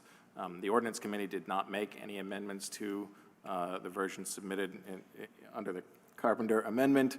And so that is the version that is before the council now. It will have to go to the Planning Commission before coming back to the council. I am sorry to do this, but there is one small tweak to align with a suggestion from my esteemed colleague, Councilor Bergman here, which is there's another version posted to board docs which has the parenthetical 1 at the end of it. So it's a PDF document that's up there. And if folks were to direct their attention to that, on the final page of the document, there is an amendment to, instead of a short-term rental being based on the number of days rented during a calendar year, that it be rented during any rolling 12-month period. And this would now align with the language that we just passed in Chapter 18. So with that small tweak, I would move to amend it with that language as posted on board docs in parenthetical 1. Seconded by Counselor Hightower. Just want to make sure what it is that we are amending so we all know.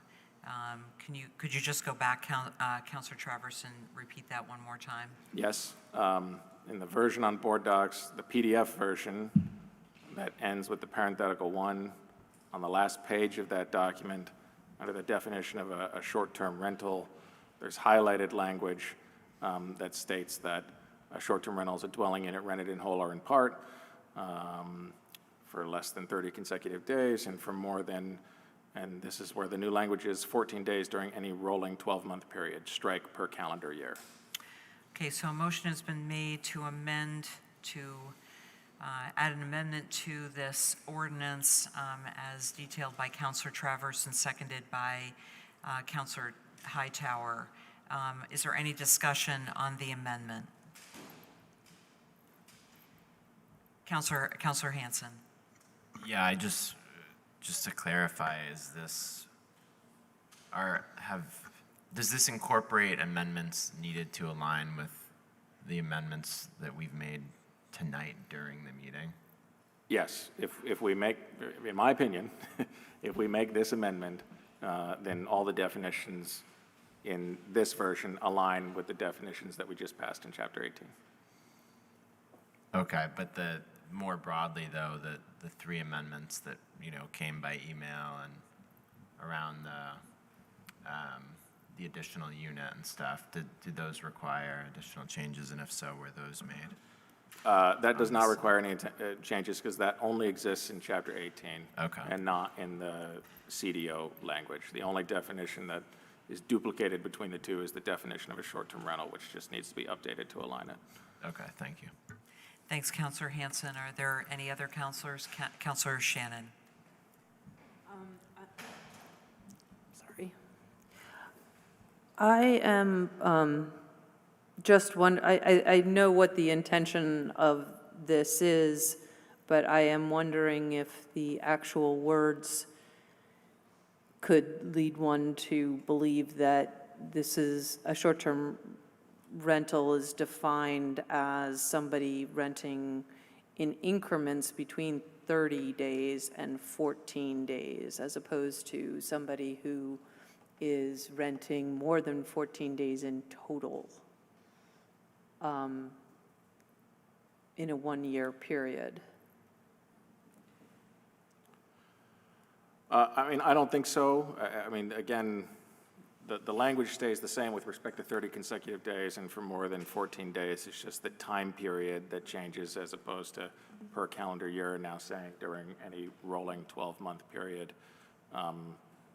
To provide, getting into the weeds a little bit on it, there was some concern that if we did it on a per calendar year, there may be some loophole around the holidays where a host may be able to rent their house for the last 2 weeks of the year and then rent their house for the first 2 weeks of the next year and get around the requirement of having to register because their 14 days would reset with January 1st. But by saying rolling 12-month period, it does away with that concern and makes it clear that if you're if you're renting for more than 14 days and you're renting out to guests for less than 30 consecutive days during any rolling 12-month period, then you're a short-term rental.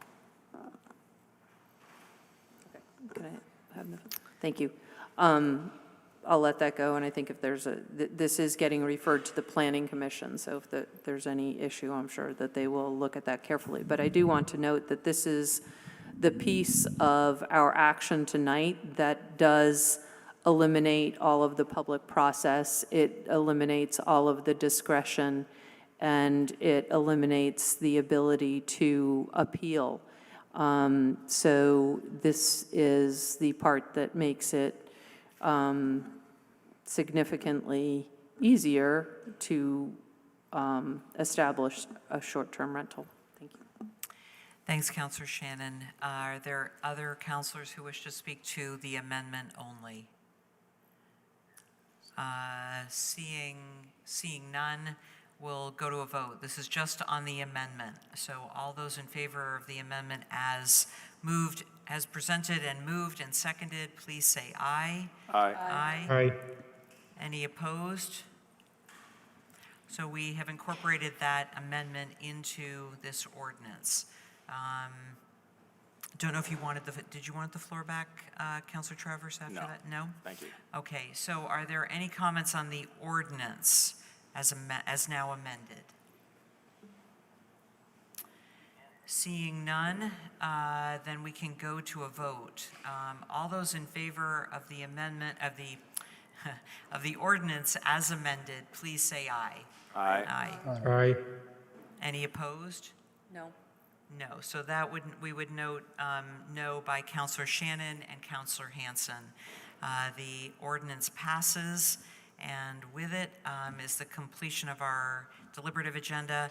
I would be remiss with this item in not also thanking not only those counselors who have spent an enormous amount of time on this resolution, on these ordinances over the last 2 years, but also just have to give a shout out to our former colleague, Counselor Mason, who spent a tremendous amount of time on this ordinance. So thank you to him and thank you to all. With that, we've completed our agenda, and with no further business, I'd ask for a motion to adjourn. Moved by Counselor Hanson, seconded by Counselor Jang. All those in favor of the motion to adjourn, please say aye. Aye. Any opposed? We are adjourned at 11:22. Our next meeting is July 18th, 3 weeks from today. Between now and then, we wish you all a wonderful July, and as we head into summer in full swing, have a good evening, and thank you for joining us.